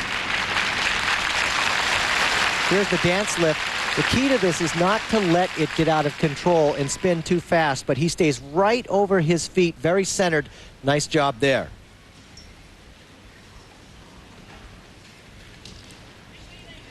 And then this is the final lift that they did. Again, the originality that they have is excellent. Seeing lifts that we haven't seen before. Really pushing the envelope. All right, so let's check the marks now. Very important marks, remember, in trying to overtake the French. Composition, a wide range, 5.3, the low mark up to 5.7. Very low mark from the U.S. judge. To see that, and then up to 5.7 from the French judge and Ukraine. And now for presentation, again, a 5.3, the low mark from the American judge, up to 5.8. So Drobiazko and Vanagas in the lead over Winkler and Losa for the moment. And up next, back in Asahikawa, Japan, and the headliners taking the ice now in the original dance. The final team to compete tonight, Marina Anissina and Gwendal Peizerat, the reigning world champs. They have not lost all year long. In fact, they have not lost in almost 2 years now.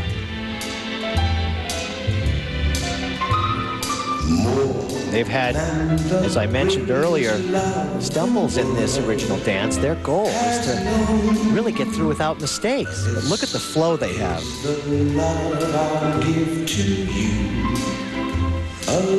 The flow meaning the glide across the ice, the effortless look. And my heart is very sure no one else could love you more. I know I never lived before, and my heart is very sure no one else could love you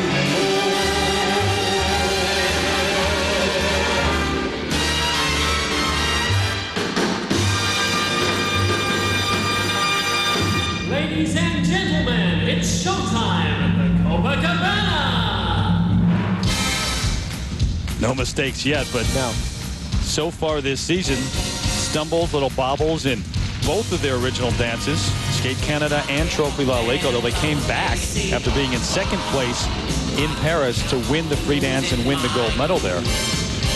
And last year they had problems in the original dance. Yes. Why do you think that is, Well, Peter? they have said that they are working out the kinks. In other words, they come into the season not 100% prepared.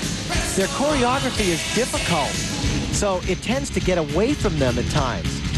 Steps like this diagonal step sequencing, hand in hand, arm in arm, looking much more together here.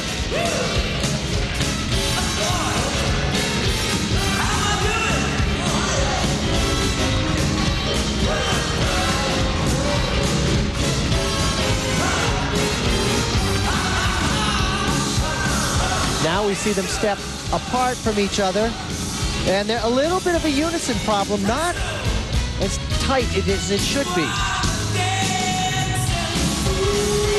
So they still have a little way to go with this.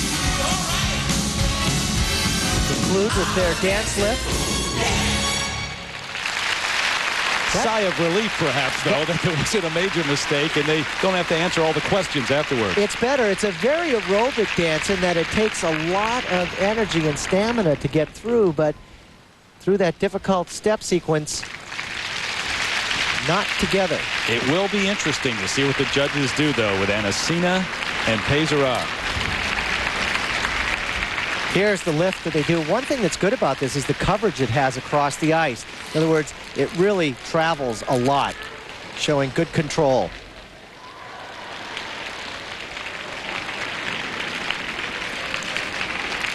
Now we're going to take a look at their step sequence. It starts off okay, but they start to fall out of unison right there. You can see they're not turning exactly the way they should together. So Judges see little things like that. Not where they want to be yet. So who do you like? Who would you put in first? Competition. I would put 5-8, 5-7, 5-6, 5-8. Drobia. No, yeah, I'd put Drobiazko and Vanegas in first. All right. Let's see what the judges do. Composition 5.6 to 5.8, and those are much higher than the Lithuanians. Remember the low mark for Drobiazko and Vanegas with 5.3, and now the marks for presentation much higher. A couple of 5.7s and the rest 5.8. So the judges disagree with Peter here, but he's sticking to his story. I'm an Olympic pair skater after all. Also a former ice dancer, though, too. That's true. In any case, the opinion of the judges, that's the one that counts. And Anissina and Peizerat into first place after the original dance. Drobiazko and Vanegas in second. Winkler and Losa, a key spot right now. They are in third. And the Americans, Kegel and Fedyukov, down in 8th place. 4 Grand Prix gold medals and an unblemished record so far this season. Combined, they have won a world title, 5 European championships, and 7 Russian gold medals. Tonight, they meet for the first time this year. Arina Slutskaya takes on Maria Butirskaya next.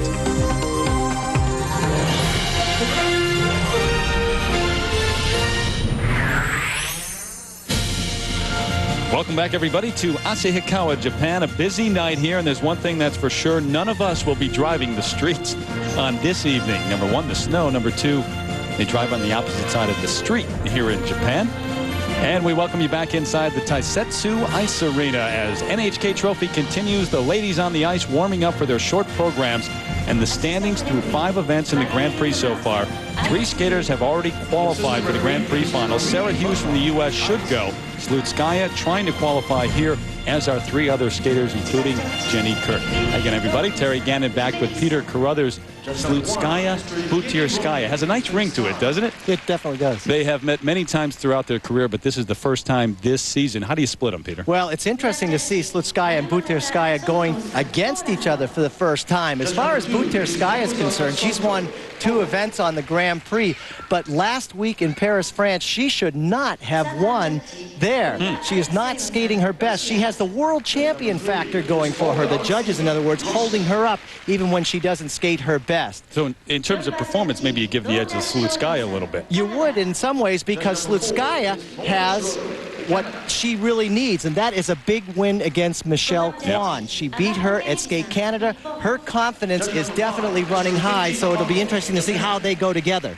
There is another story here, though. The young American, the 16-year-old who has been the surprise story so far this season, Jenny Kirk, who won the bronze medal a week ago in Paris. No one expected her to do that, and here she is again. If she stands on the podium here, she'll make it to the Grand Prix final. Absolutely. 16 years old. This is her 2nd international Grand Prix event, and this is the young lady that should have beaten Butirskaya in France. She's very strong, she's exciting, and she's, I think, making these 2 Russian ladies look over their shoulders. She's definitely nipping at their heels. Great future, but she's skating so well now, too.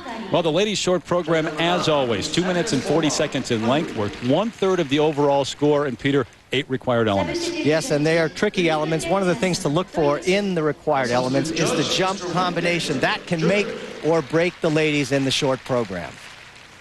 And the one-on-one matchup here between the 2 top skaters in this event happens right out of the gate. You've got Arina Slutskaya taking the ice first here in Japan. Maria Butirskaya will be next. But here is the 3-time world medalist from Russia. She finished 2nd at the World Championships, of course, last season behind Michelle Kwan. She's already defeated her once this season in the Grand Prix. She won the gold medal at Skate Canada, a gold medal at Cup of Russia. Here's the 21-year-old from Moscow.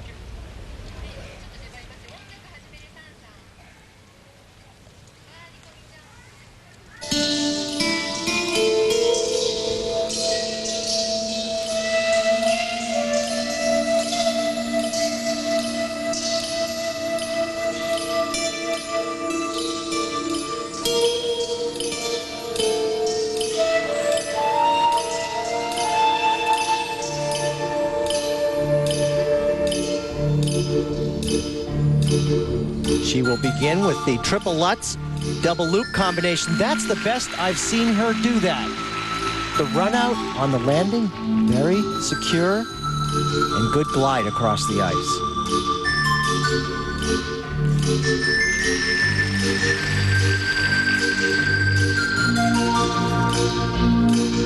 won the Grand Prix final last season. Beat Michelle Kwan there.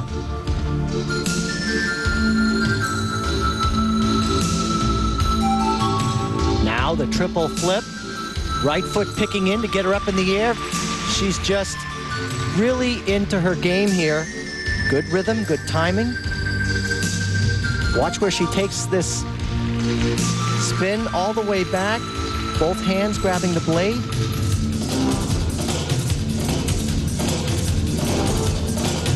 If you haven't been with us over the past month and a half, you may wonder why she has won 2 gold medals and yet hasn't officially qualified for the final. Well, Skate Canada was a non-scoring competition. Remember, you can skate in 3 events, but only 2 count in the standings in terms of earning a trip to Tokyo.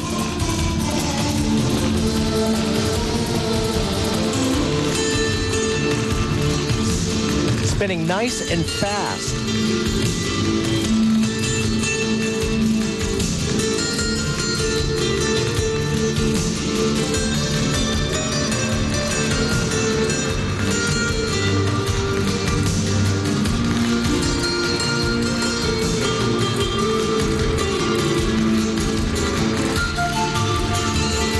This is where she really impresses the judges. First, the camel spin, then down into the sit spin, lay back, and then the Bielman spin, and she changes.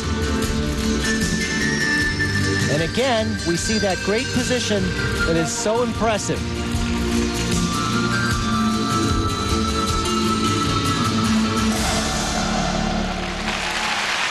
Well, if she's trying to send a message to her competitors, she certainly just did so with that program. Very secure and solid. Secure, I think, is the word, Peter, and you hit it right on the head. I mean, more secure now and happier than she's been in a long, long time. A couple of years ago, almost quit the sport. She was so frustrated with her performances, came back strong last year and even stronger now this season.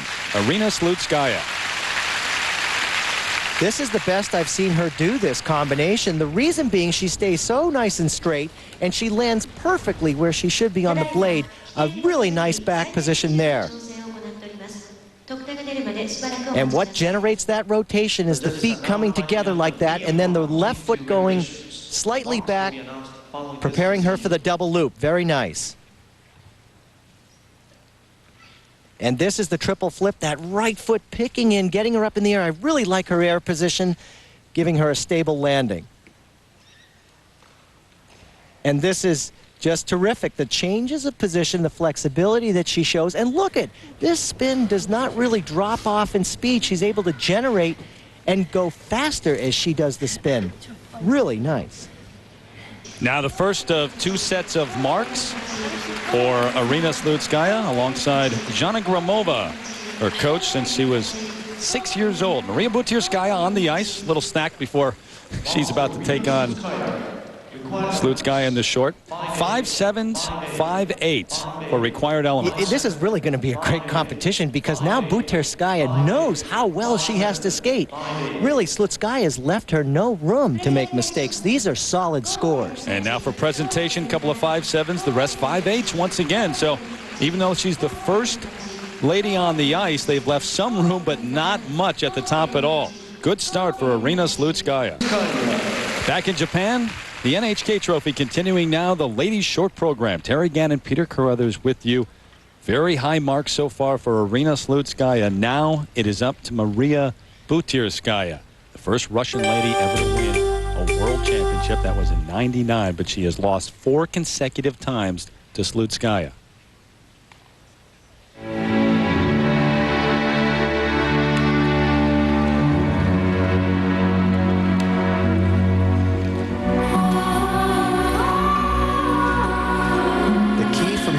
Is to bend her knees and not alter her timing.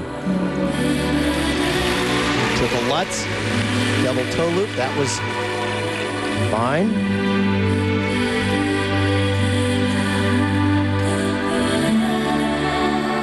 She tends to get stiff when she's nervous. Here, Triple flip, very secure. She's really stepping up to the pressure that's upon her. So far, this is the best that we have seen her skate. She's had problems in both of her short programs so far in the Grand Prix. Puts Slutskaya on the ice and she wakes up. Rivalry will do that. Maria won Nations Cup in Germany and Trophy La Ligue in Paris so far in the Grand Prix.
Great short program from Maria Buterskaya, and where she edges out Slutskaya is the passion that she shows when she skates, the expression, the maturity. She really kind of takes over in that department. Best short program we have seen this year from the 28-year-old elegant mature veteran from Moscow. She's trying to win the NHK trophy for the third consecutive year. This was a very nice opening triple Lutz, and then followed up by the double toe loop. So her hard combination out of the way in the beginning of the program. And then she followed through with this beauty. A big triple flip. The right foot jabs into the ice to get her up in the air. And then a very stable landing. Sometimes she pitches forward, not there. Nice. And of course, her layback spin ending the program. But look at, she adds a little bit of grace and beauty to the sport in a short program that demands so much with the required elements. Tough job for the judges now to split Maria Buterskaya with the performance of Slutskaya. Required element marks. Oh, those are lower. Wow. A couple of 5.5s up to 5.7. Too low to see a 5.5. She was better than that. And now presentation marks. Well, those are higher. 5.7 up to 5.9. But the Polish judge, the only one that put her in first place. She is in second behind Slutskaya, and she's gone. And up next, the young challenger from the United States, Jennifer Kirk, who had a surprise bronze medal finish just a week ago. No time to rest, though. She then had a hard day's journey to get here to Japan from Paris. We went from Paris to Frankfurt, and then Frankfurt to Osaka, and then Osaka to Sapporo, and then it was the 2-hour bus ride here. Meanwhile, the action continues here in Japan, and if you didn't see her last week in Paris, sit down and watch. 16-year-old Jenny Kirk of Newton, Massachusetts. Her music from the musical Evita, performed by Madonna, and this young lady will just unleash the jumps. She opens with the triple Lutz, followed up by the double toe loop. Beautiful. The 2000 World Junior Champion, 7th at the U.S. Nationals last season, but destined for a lot better things in the future. Bronze medal already in the Grand Prix. If she stands on the podium here, she should go to the Grand Prix final. Footwork into her triple flip. So conditioned.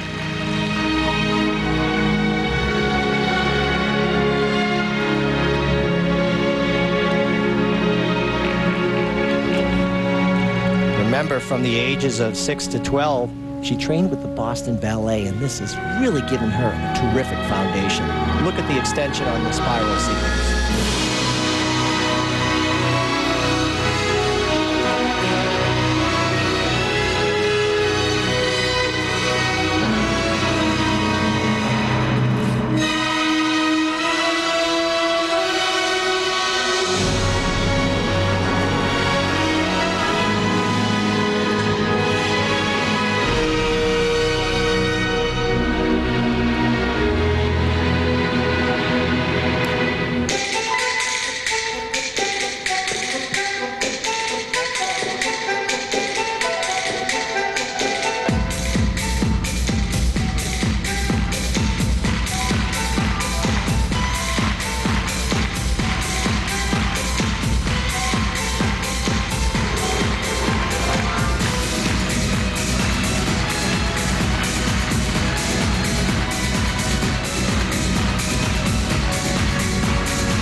That's what you call selling your program, Terry. Nothing affects her. No. How many 16-year-olds get a chance to see the world? Paris one week, Japan the next week, and oh yeah, we'll do a little skating in between too. Absolutely. She's so well trained by Mary Scottvold, who trained Paul Wiley, and Nancy Kerrigan does her program every day. And to follow Slutskaya and Butyrskaya, what a performance from Jenny Kirk. Opens up with a bang here. This is the triple Lutz. Right foot picking in. She will eventually want to get a little more height on that, but she's got the ability to really spin fast without the height at this point because she can bring her legs and arms in so fast. And she does that again here with the triple flip. Really tight rotation. Nice. Look at the extension on the end and going right into a nice step out of that jump. Well done. And I really enjoy the way she executes her character within the skating. Look at this. Just getting out there and really showing the audience what she has, her emotional side. Very nice. There's Evie Scottvold along with Mary Scottvold, her coaches, and as you mentioned, Paul Wiley, Nancy Kerrigan, among those who they have coached in the past. Now the required element marks, 4.6. Well, come on.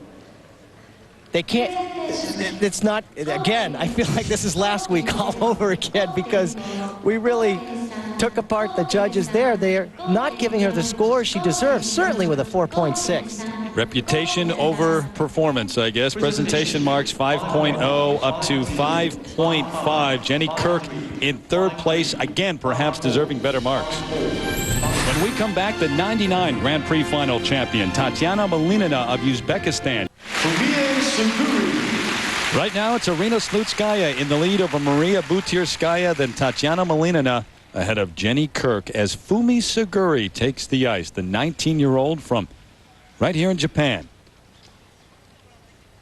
Actually, she's been skating well, looking very good in practice.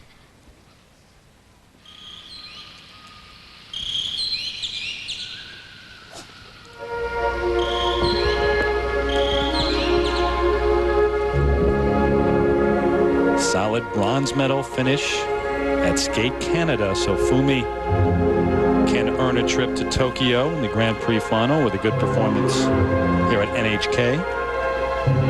And this could be a big combination for her. She may attempt the triple Lutz, triple toe. There's the triple Lutz and only a double toe loop. That's certainly within the requirements, but she has done a triple toe off the end of that Lutz.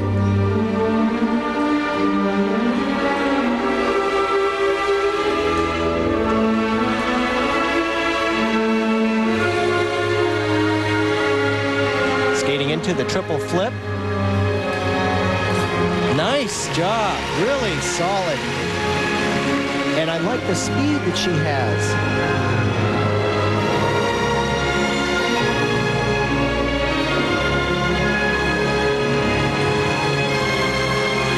Good fast spinning right there in one spot.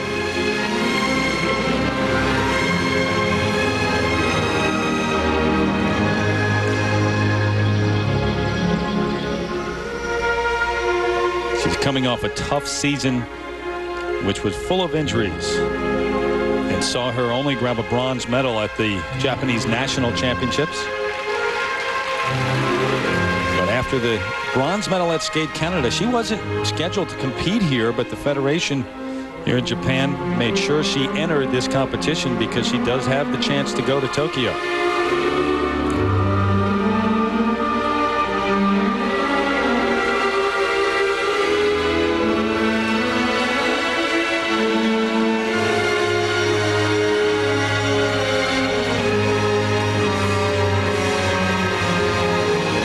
Last jump in her program, the double axel, getting through that with ease.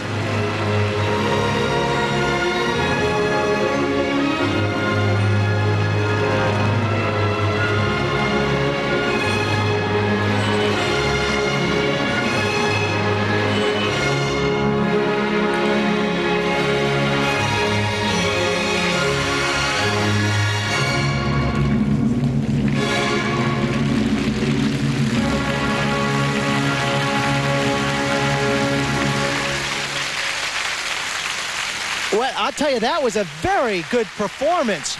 She stepped up and met the demand that was upon her to get through the program without mistakes, and she had a lot of nice speed across the ice. Her glide, the flow, very nice. Go Fumie signs all around this arena here in Asahikawa. A lot of pressure for her, too, skating in her home country and all the hopes of the people here. Fumie Suguri, heck of a performance with her short program. Got off to a really strong start here with the triple Lutz. Look at the height that she gets. And then the double toe loop. Had to check a little more, throw that left arm in front to get herself set up for the double toe, but very good. And then this is the triple flip. Again, she really has a nice air position, allowing her a very secure landing and skating out effortlessly, the sign of a good jumper. And alongside her coach, Nobuo Sato, the father of Yuka Sato, the great skater from Japan. First set of marks now. Required elements 5.3 up to 5.7. Well, I don't understand the 5.3. The performance was much better than that, but it is nice to see a 5.7 from Japan, and it's called for in this case. Hard to pick that performance apart. And presentation marks 5.4 up to 5.7. So those are good enough to put Fumie Suguri into third place, and that is critical as she tries to get to the Grand Prix final and beat Malinina and Jenny Kirk of the U.S. for that spot.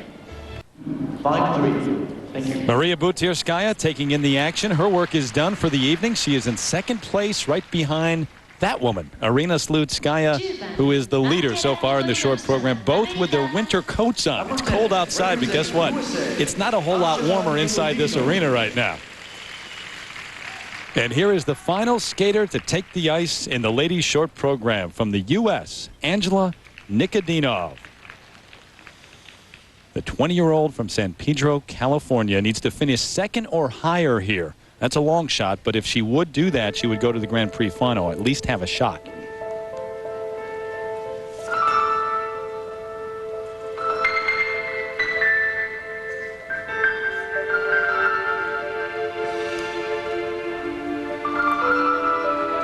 The advantage she has is skating last. Judges no longer reserve marks for anyone.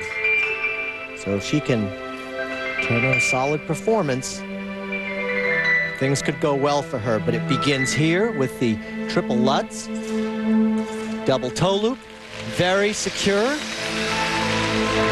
You know, Peter, a disappointing finish for her at Skate America. She placed 5th, but she really impressed everyone. Number one with her fitness level this year. Much better equipped to take on a long season.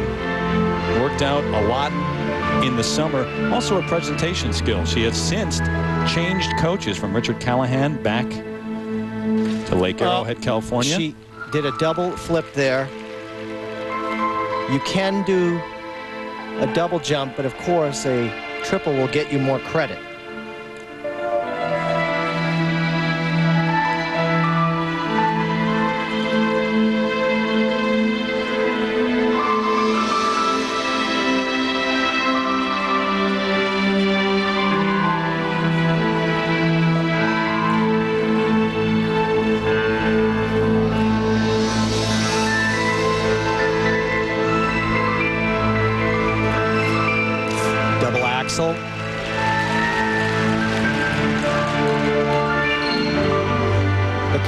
footwork that she has in between the jumps is definitely improved over last year.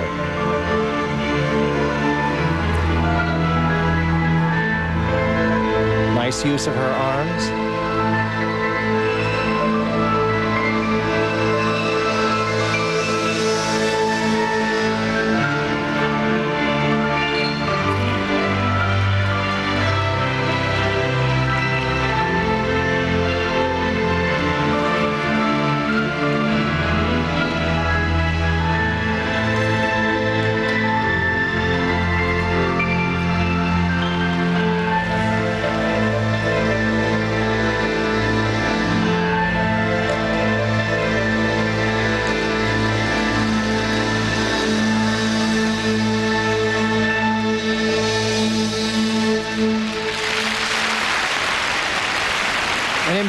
But she's got to be saying to herself, why did I miss that triple flip? She really wanted it. She needed that. But she missed the toe on the takeoff when she jabbed the foot in. Timing was wrong, and she only did a double. But still, she has improved with her artistry for sure. And not really concerned with the Grand Prix final at this point, really trying to get ready for the U.S. Championships in Boston. Angela Nikodinov. What happens here is the timing is wrong. The toe jabs in, but it really doesn't give her the vaulting action that she needs to complete the triple.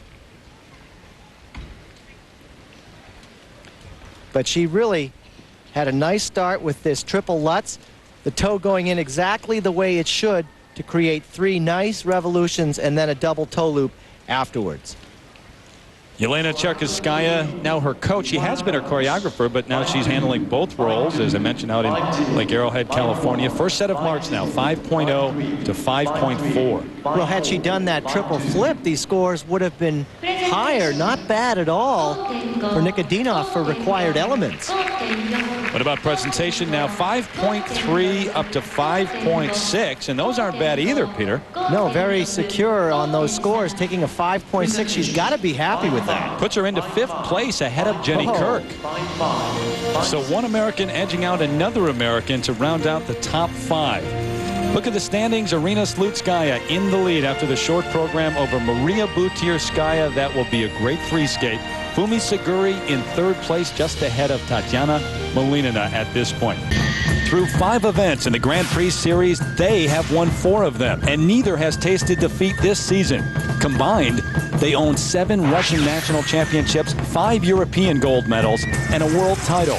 Today, they meet for the first time this season with gold on the line. Arina Slutskaya takes on Maria Butirskaya next.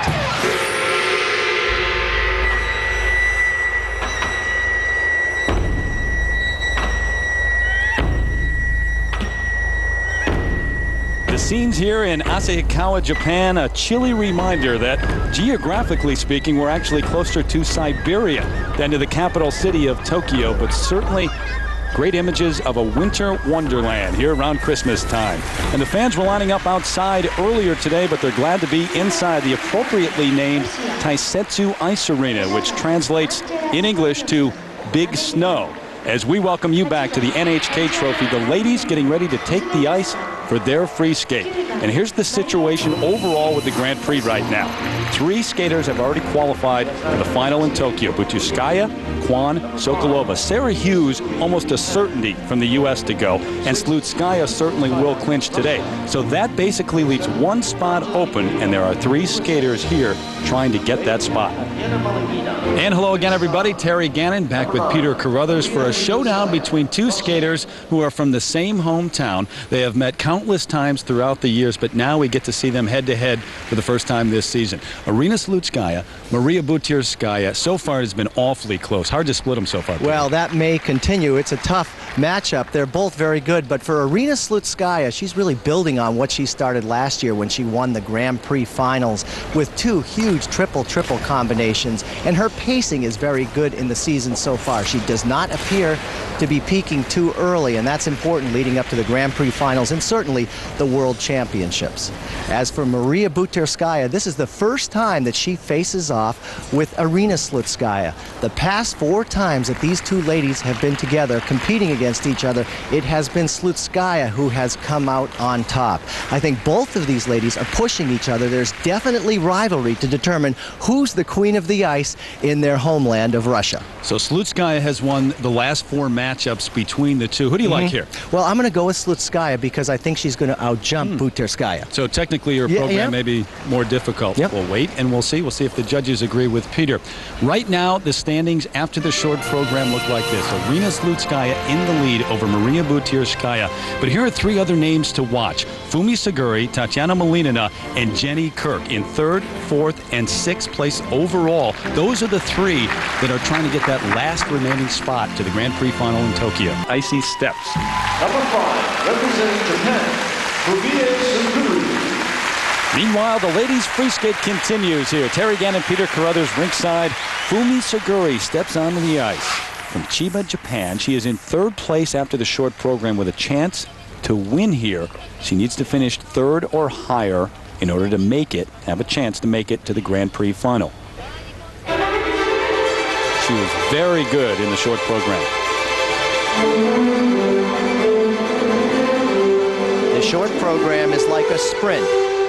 The free program is a much longer distance, more jumps involved. You have to have the same energy and precision at the end.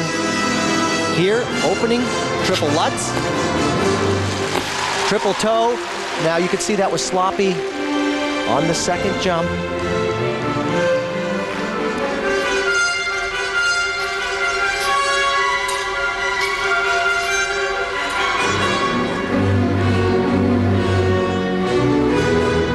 Triple flip.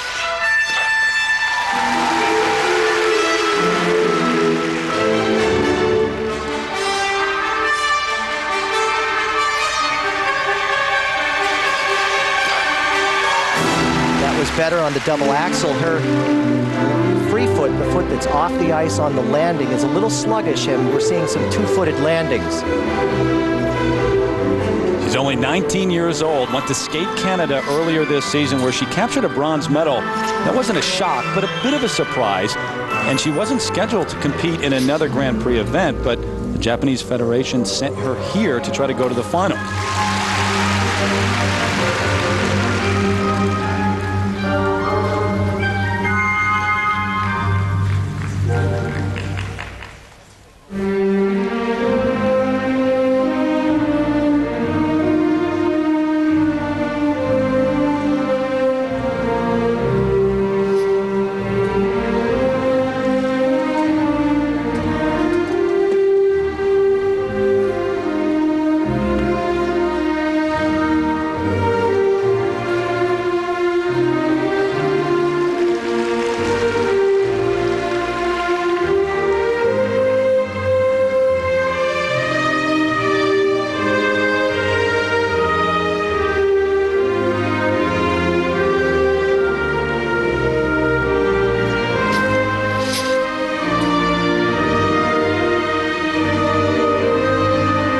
Triple loop, backward outside edge, and she's, again, that word sluggish comes to mind because she doesn't have the pop and the zip she needs to get up in the air and rotate.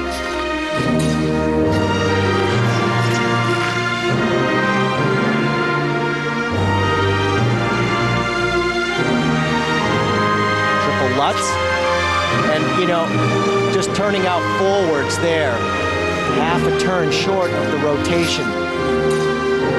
Mistakes, compounded by nerves. Not that this is any excuse whatsoever, but it's been a bit of an adjustment for skaters coming in this rink. It's pretty cold in here, folks. It's very cold outside, but for example, before the free skate, I saw Fumie Suguri in a big sweatshirt and stocking cap running laps in the hall around the rink just to get the blood flowing a little bit. You can't let the muscles get cold.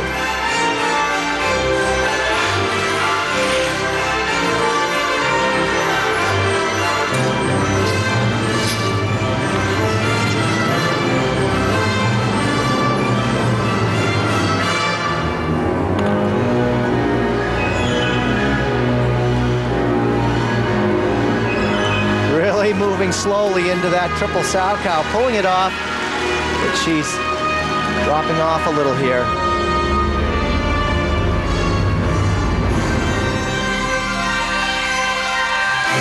Although a nice, fast combination spin to end the program.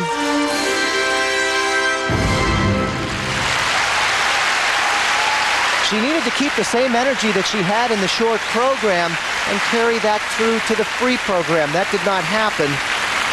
So we're going to see scores that are not as high as they could have been had she not made those mistakes. So it's going to be a tough wait for Fumie Suguri. Tatiana Malinina still to come. Those two really, along with Jenny Kirk, fighting to get to Tokyo now.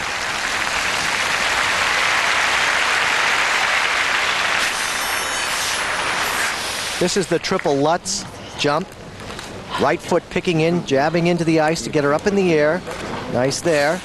And then right there, though, 2-foot landing and a very awkward stumble out of that jump. That's not the way you want to start your program. And this is the triple loop. You don't jab the foot in the ice. You have to edge off that jump. And right there, she just doesn't have the height or the rotation to have a good landing. So she did have some technique problems.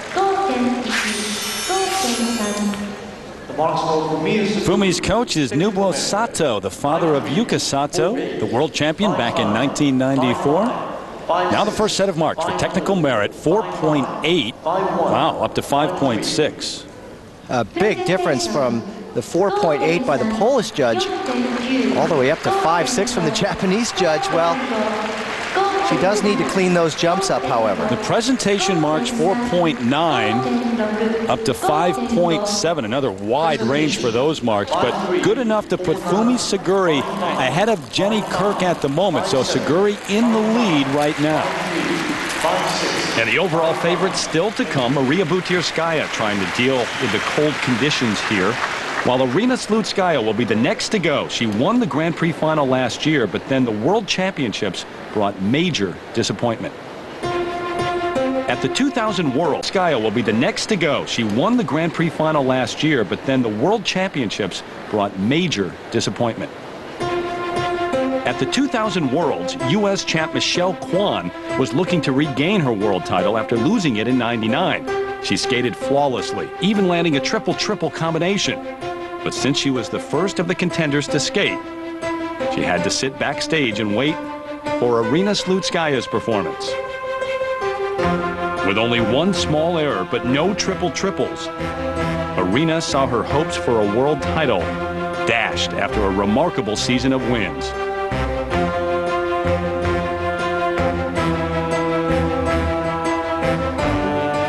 It was Michelle Kwan's moment to celebrate as she captured her third world championship over Slutskaya and the '99 world champion Maria Butyrskaya. This rivalry continued this year as Slutskaya turned in a win against Michelle earlier this season at Skate Canada, and she says she's ready to take on Michelle Kwan or Maria Butyrskaya anytime. I really love competing, and when I'm competing with Maria or Michelle, you know, with somebody else, I really love competing. I love this, you know, I love how I feel, you know, inside me when I go with competition. I think if I doesn't compete, you know, my life will be so boring. Slutskaya takes on Butyrskaya after this message and a word. Peizerat in the Christmas spirit, even though he was not able to compete here in Japan. We'll see him down the road, though. Right now, though, the first of the two headliners here, the leader after the short program, Arina Slutskaya, the 21-year-old from Moscow, the three-time world medalist. Last year, she captured the silver. And, of course, she is undefeated on the season, 2 wins so far in the Grand Prix, and can secure her spot in the final here in Japan.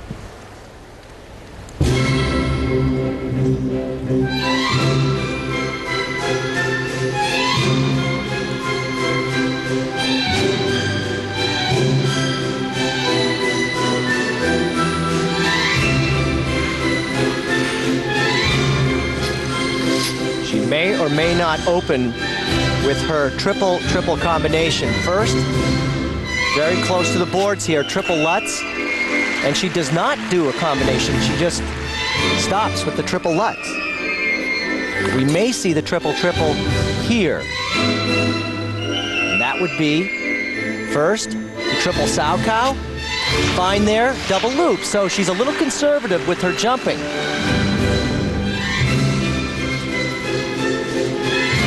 So much was made at the Grand Prix final last year about her doing 2 triple-triple combinations. Why do you think we've seen her so far this year be conservative?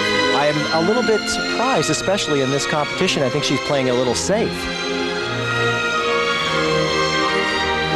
You disagree with that? I think that she's got to really put the technique in, or the technical greatness that we're used to seeing her have within the jumps. Right here, triple Lutz, double toe loop. Not great speed coming out of these jumps.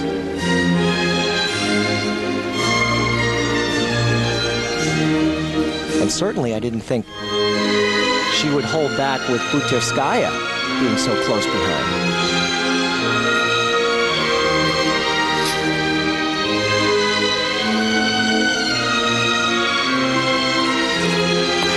Oh, just a little tentative out there.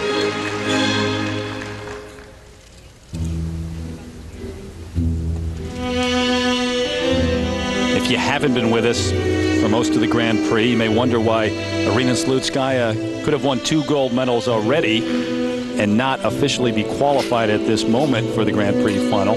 You can skate in up to 3 events in the series, but only 2 count in the standings, and as a skater you designate those 2 which are going to count. This is a scoring competition for her.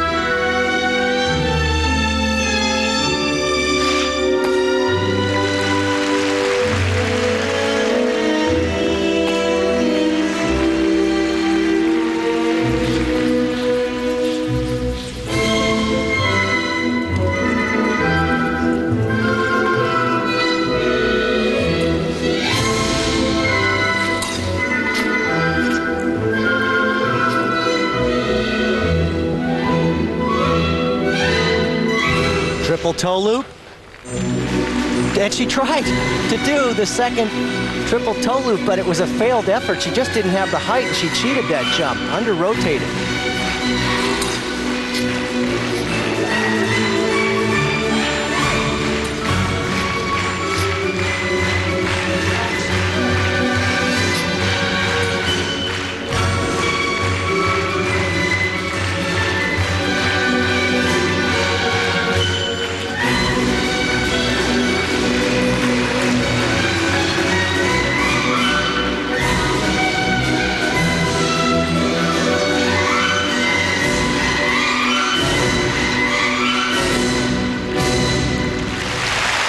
Well, she beat Michelle Kwan earlier in the season, but she was not sharp, or certainly wasn't perfect in doing so. Now she faces Maria Butyrskaya for the first time, and that is true once again. Yeah, look, her speed wasn't very good in this performance, and she changed up her jumps at the end of the program, trying a triple toe, and I just couldn't believe it. She didn't have the height, she didn't have the speed, but I'm amazed that we're not seeing her skate with more speed and attack. But she is trying to win her 3rd gold medal of the Grand Prix series and may do that. We'll have to wait and see. Here, she goes for the triple Salchow, gets up in the air nicely there, and then does a double loop. However, not moving really well out of that combination. But this was really bizarre. She went after the triple toe, triple combination. Watch the second triple attempt. She gets up in the air. It doesn't even get close. She was only 2.5 times around, and that was a very strange ditch effort at the end to try to do a triple-triple. Yeah, you wonder why she would try it so late in her program, too. Why not try that earlier? Well, first set of marks now as she sits alongside Jana Grimova, her first and only coach ever since she was 6 years old. 5.7 up to 5.9. Yes, 5.9 is high. That's too high. she didn't skate up to a 5.9 performance. And surprised. The second set, Peter, for presentation. Well, some room here now. 5.5, the low mark, up to 5.9. So Arina Slutskaya into the lead. She'll have to wait and watch to see what Maria Butirskaya does. We saw the Chinese team, Xue Shen and Hongbo Zhao, come into the free skate in second place, but they turned in a powerful free skate with the competition's most difficult throws and jumps to surge to a first-place finish. They joined a deep field at the Grand Prix final in Tokyo that includes the two Russian teams that have won the last 3 world titles and the hottest team on the circuit this season, Salé and Peltier of Canada. Now, in the dance event, the reigning world champions, Marina Anissina and Gwendal Peizerat, have had some rocky performances this year, but here in Japan, they showed the form that everyone has come to expect and skated to their 3rd Grand Prix gold medal. At the Grand Prix final, they'll meet the team that finished right behind them at last year's World Championships, Fusopoli and Rogallo of Italy. Winkler and Losa of Germany, by the way, finished 3rd here in Japan to barely edge out Born and Kratz of Canada to qualify for the final. And our coverage of the Grand Prix final begins February 18th. Meanwhile, the ladies' free skate continues here at the NHK Trophy. Here's the 20-year-old from San Pedro, California, Angela Nikodinov, in 5th place after the short program.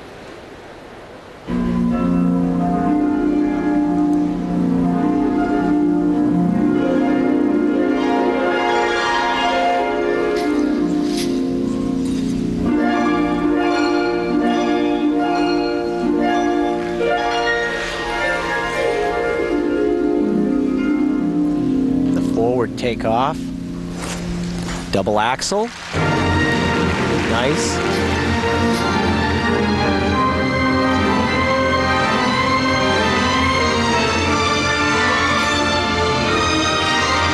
Right foot plants in for the triple Lutz, only a double there, so nerves getting the best of her.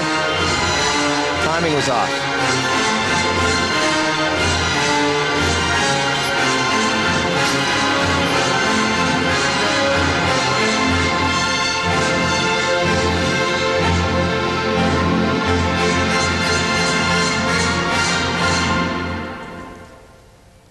She was the 99 U.S. bronze medalist, came in 4th last season, and some changes for Angela this year. She worked very hard in the offseason to get into best shape of her life, and she is.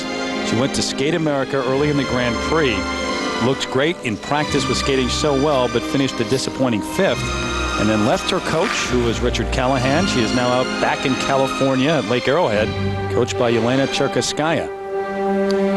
Triple flip. Very nice there, good timing. Letting the legs and the arms do the job to get you up in the air and create rotation.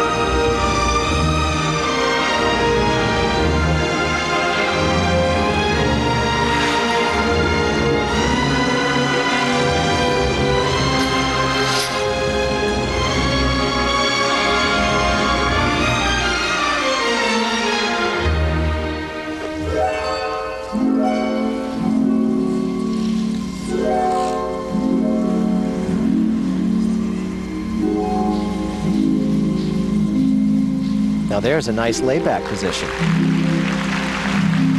foot that's off the ice turned out nicely.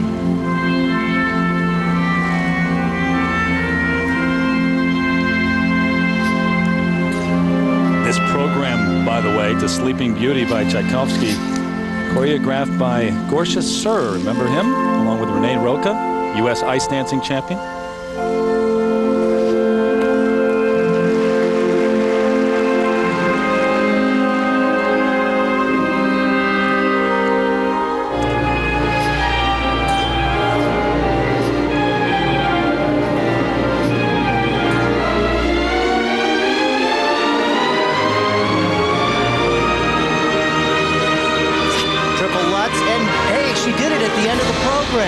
Remember at the beginning, She did only a double, so she's improving.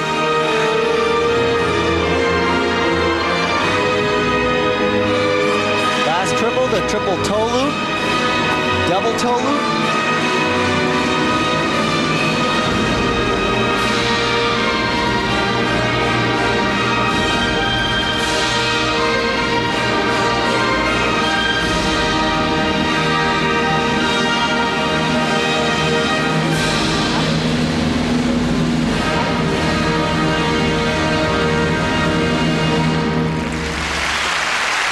You know, I love it when someone starts off a little bit weak, but they gain speed, power, and momentum towards the end of the program, showing that she's in good shape and she's settled down, skated much better toward the end. Good for her. You don't see that happen very often. No, usually they fall apart and get worse. Absolutely. Here was the first attempt at the triple Lutz. Skating in with a good pace, however, here only a double. The nerves getting the best of her there. But now, as she skates into this triple Lutz, she's got herself together, and a very nice triple Lutz with a good landing. And that was toward the end of the program. Impressive. Now, after her 5th place finish at Skate America, coming in here, tough to move up from 5th to 2nd, but if she could get to the silver medal level, she would have a chance to make it to the Grand Prix final. Here are the marks now as she sits alongside Yelena Cherkasskaya, her coach, always has been her choreographer lately at least. Technical merit marks, 5.2 to 5.7. Somewhat of a surprise to see a 5.2. I thought she was a little better than that. However, that's from nice. The American judge, too. Indeed, and up to 5.7, so that's very good for her.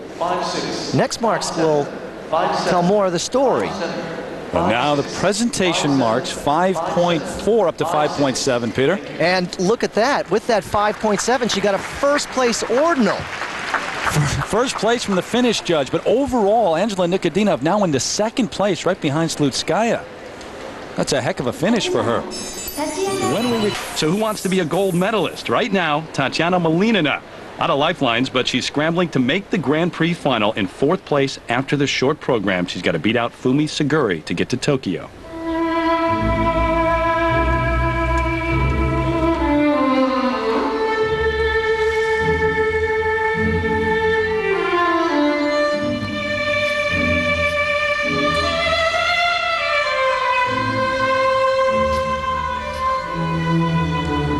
Opening triple Lutz, very nice height from Malinina. She had real problems with consistency last year. She's really improved, skating within her limits now. This, the triple flip.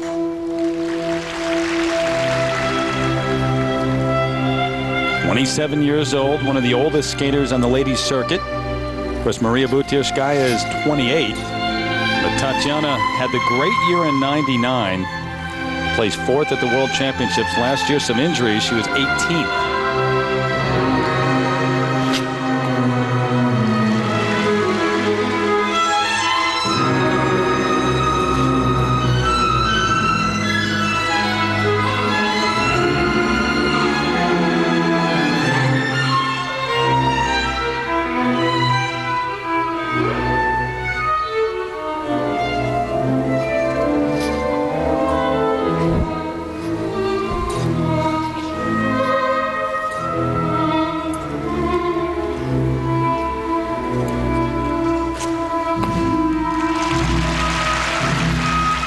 Remember, she's got to get up to 3rd place overall to have a chance to go to the final.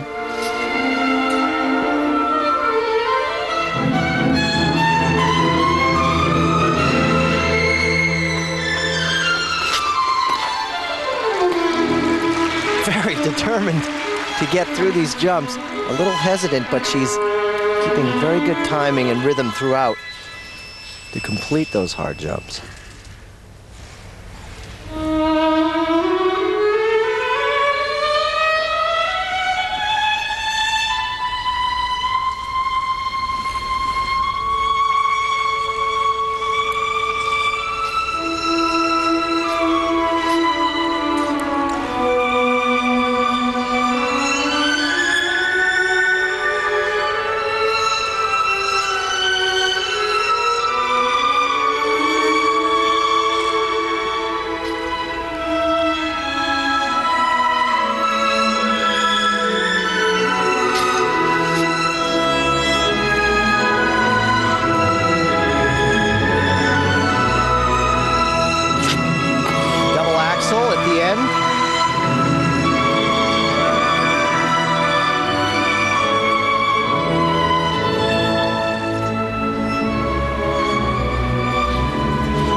item left. This is the scratch spin. The arms and legs coming in to create the rotation. You know, she skated well, but it's just a little tentative for me. I'd like to see a little more energy. But again, what an amazing improvement this year. She was falling apart last year. Now she's able to manage these tough jumps, so she's done well. Can't help but root for her, too, Absolutely. because she had all the injuries last season, had a great year in '99, and fell off so quickly last season. She is back now. We'll have to wait and see if she makes it to Tokyo. So we'll come back and check her marks, and then it's Maria Butyrskaya who will take the ice, the 28-year-old veteran who needs her best performance of the season to win here and to celebrate the holiday season with a smile. Merry Christmas, everybody. Butyrskaya, welcome back to the NHK Trophy, the final event in the Grand Prix of skating. 5-6. Now, stay with us, folks. If Malinina finishes ahead of Angela Nikodinov and stands on the podium here, she goes to the Grand Prix final. If she's behind Nikodinov, it would be Victoria Volchkova of Russia, who is not here. She would go to Tokyo. First set of marks, 5.4 to 5.7. So these are good marks for Malinina, up to a 5.7 from the Hungarian judge. And now presentation mark. Yeah, she knows it now. 5.5 to 5.7. She's ahead of Angela Nikodinov. You saw the smile come on her face, the pump of the fist. Tatiana Malinina will occupy that final spot and go to the Grand Prix final. But it now comes down to the final skater here in the ladies' free skate. Right now, Arina Slutskaya in the lead over Malinina and then Angela Nikodinov of the U.S. But here is Maria Butyrskaya, the 6-time Russian national champion, looking for her 3rd gold medal in the Grand Prix of figure skating this season. Maybe even more important to her, though, trying to beat Arina Slutskaya. She has lost the last 4 matchups between those two.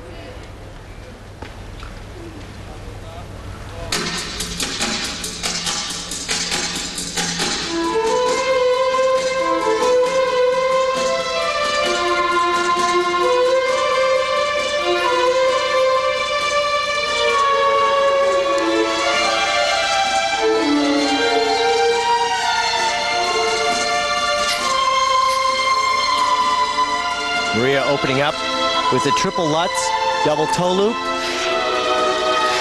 Very nice.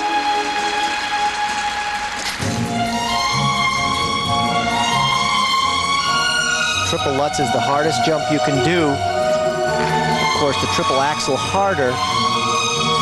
She now has the hardest jump in her program out of the way. Here is the triple flip. Very determined. Can I change my pick? No, not allowed.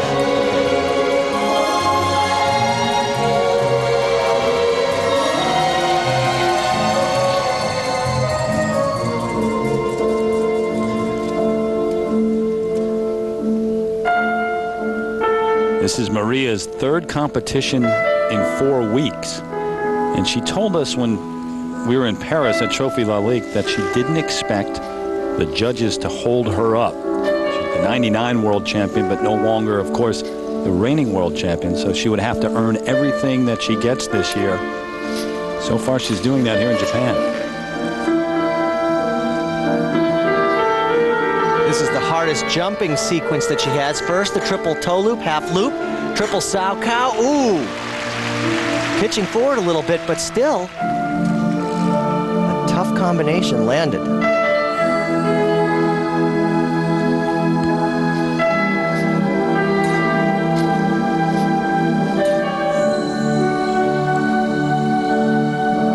Second triple Lutz in the program. Oh, she's really skating well.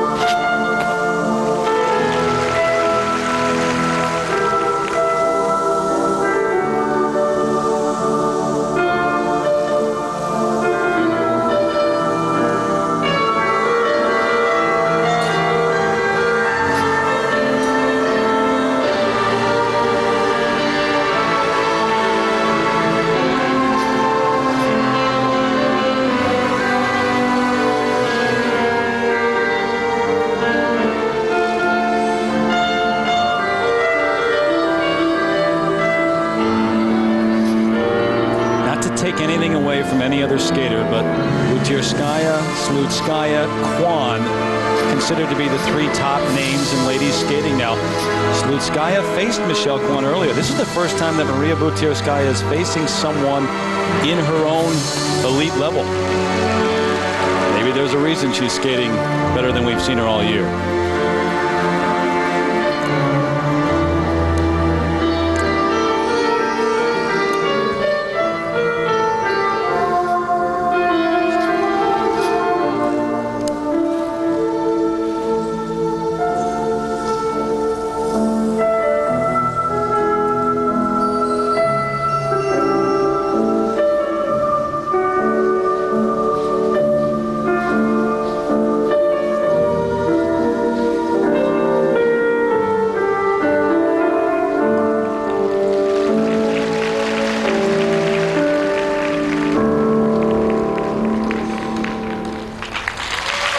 Butyrskaya has just outskated Arina Slutskaya. Peter, for the first time all season, you may have bet on the wrong horse. Indeed I did, and I'm very happy for Butyrskaya. A lot of pressure for her, but she clearly has skated the best in this competition. Yeah, without question, that's the best that we have seen. Put it this way, the best that we have seen all season long from Maria Butyrskaya just took place here in Japan. Now, stranger things have happened in this sport, my friend. We must wait for the judges. Not sure that Maria Butyrskaya can do much more than what she just did on the ice, but we will come back and check the decision of the judges to see who wins the gold medal here at the NHK Trophy in Japan. Merry Christmas and a Happy New Year. It comes down to a decision by the judges now. Will Butyrskaya beat Arina Slutskaya for the first time in 5 matchups? Slutskaya looking very calm watching backstage. A very difficult combination here, or sequence of jumps. First, the triple toe loop, and she'll actually do a hop, a half a turn, and then go right up into a triple salcho. It's hard because you have to press off that edge with one foot, and not a very good landing, but still, you have to appreciate the difficulty there. And then this, triple lutz, very nice. She's really using her knees, good rotation there, and good landing. Best I've seen her look. The marks for Maria Butyrskaya, technical merit, 5.8. First set of marks for Maria Butyrskaya, 5.6. Wow, up to 5.9. Yeah, I'm okay with the higher marks here, but I certainly don't understand the 5.6. But the next marks will be more telling for sure. Presentation marks now. 5.8 and 5.9. Guess what? Guess what? Stranger things may have happened, but yeah, maybe this is the strangest thing we've seen this season at least. Arina Slutskaya gets the nod from the judges, not Maria Butyrskaya. Well, 5-4 split with the judges. Very close competition, but I still think Butyrskaya was better all around, jumping and artistically. So the pick that you had before the competition began, that's right, I had to go back again. Turns out to be right. You should have stuck to your guns. And the winning streak for Slutskaya continues over Butyrskaya. She picks up the gold medal here. For Maria, it was a non-scoring competition, so she doesn't lose any ground there. She will be at the Grand Prix final, and Tatiana Malinina makes it to the Grand Prix final as well. Right now, the champion is with Peter Carruthers. Congratulations, Arina. How do you assess your performance? Thank you so much. Yeah, I skated good tonight, and I'm trying combination triple in the last seconds in my program, and I'm very happy I can try it, and I do it with small mistake, but I'm so happy I skated good tonight. You said you felt a little bit tired. Why? Because you know, trip to this city, it's incredible, you know. It's so long, it's 24 hours, and in next day we have short program, and now we have free program, and you know, it's crazy like yeah. This, you know, and I'm so tired changing time, and I'm a little bit tired. Definitely a little bit of jet lag. Looking forward to the World Championships. Do you feel that you're on track? You know, it's difficult because all skaters, they are good. Everyone skate tonight so good. everyone. First 3-4 girls, and I doesn't think about it because before I have European and final, and I will try skate well there. Well, good luck. And right now, let's go back to Terry Gannon. Thank you. All right, Peter, thanks. And the judges did agree with her. It was only a small mistake according to them as well. Look at the 5-4 split we talked about. 5 judges putting Slutskaya in first place in the free skate, 4 putting Butirskaya in first place, and that was the difference. Right now, Peter is with, and obviously disappointed, Maria Butirskaya. Maria Butirskaya and Coach Vladimir Kotin, we thought you should have won the competition. What did you think? Я по-русски буду отвечать, хорошо? I'm going to answer you in Конечно, я Russian. очень рада, что я Of course, I am happy that I skated extremely well at the final stop of the Grand Prix series. I knew coming into this competition that it would be a tough match with Slutskaya. It was not a scoring event for me, but she needed the points in order to qualify for the final. I'm extremely disappointed with the judges' marks. I don't think they were correct with their placements. I don't think they did the right thing. Well, the great thing about this sport and about the Grand Prix, you always get another chance. And Butirskaya will meet Arina Slutskaya again at the Grand Prix final in Tokyo, as well as Michelle Kwan, the top 3 ladies in the world. That's the way they finished last year at the World Championships. The ladies who have qualified for that Grand Prix final in Tokyo, Sarah Hughes for the first time will be in the final, and of course Tatiana Malinina qualifying today here in Japan. For the men, it'll be a terrific matchup between Alexei Yagudin and Evgeny Plushenko. Overall, 3 Russians, 3 Americans make up the men's lineup for the final. Matt Savoy going for the first time from the U.S. In pairs, a deep, deep field, as we have said all season long. Saleh and Peltier of Canada taking on the 2-time world champs Berezhnaya and Sikuridlidze of Russia.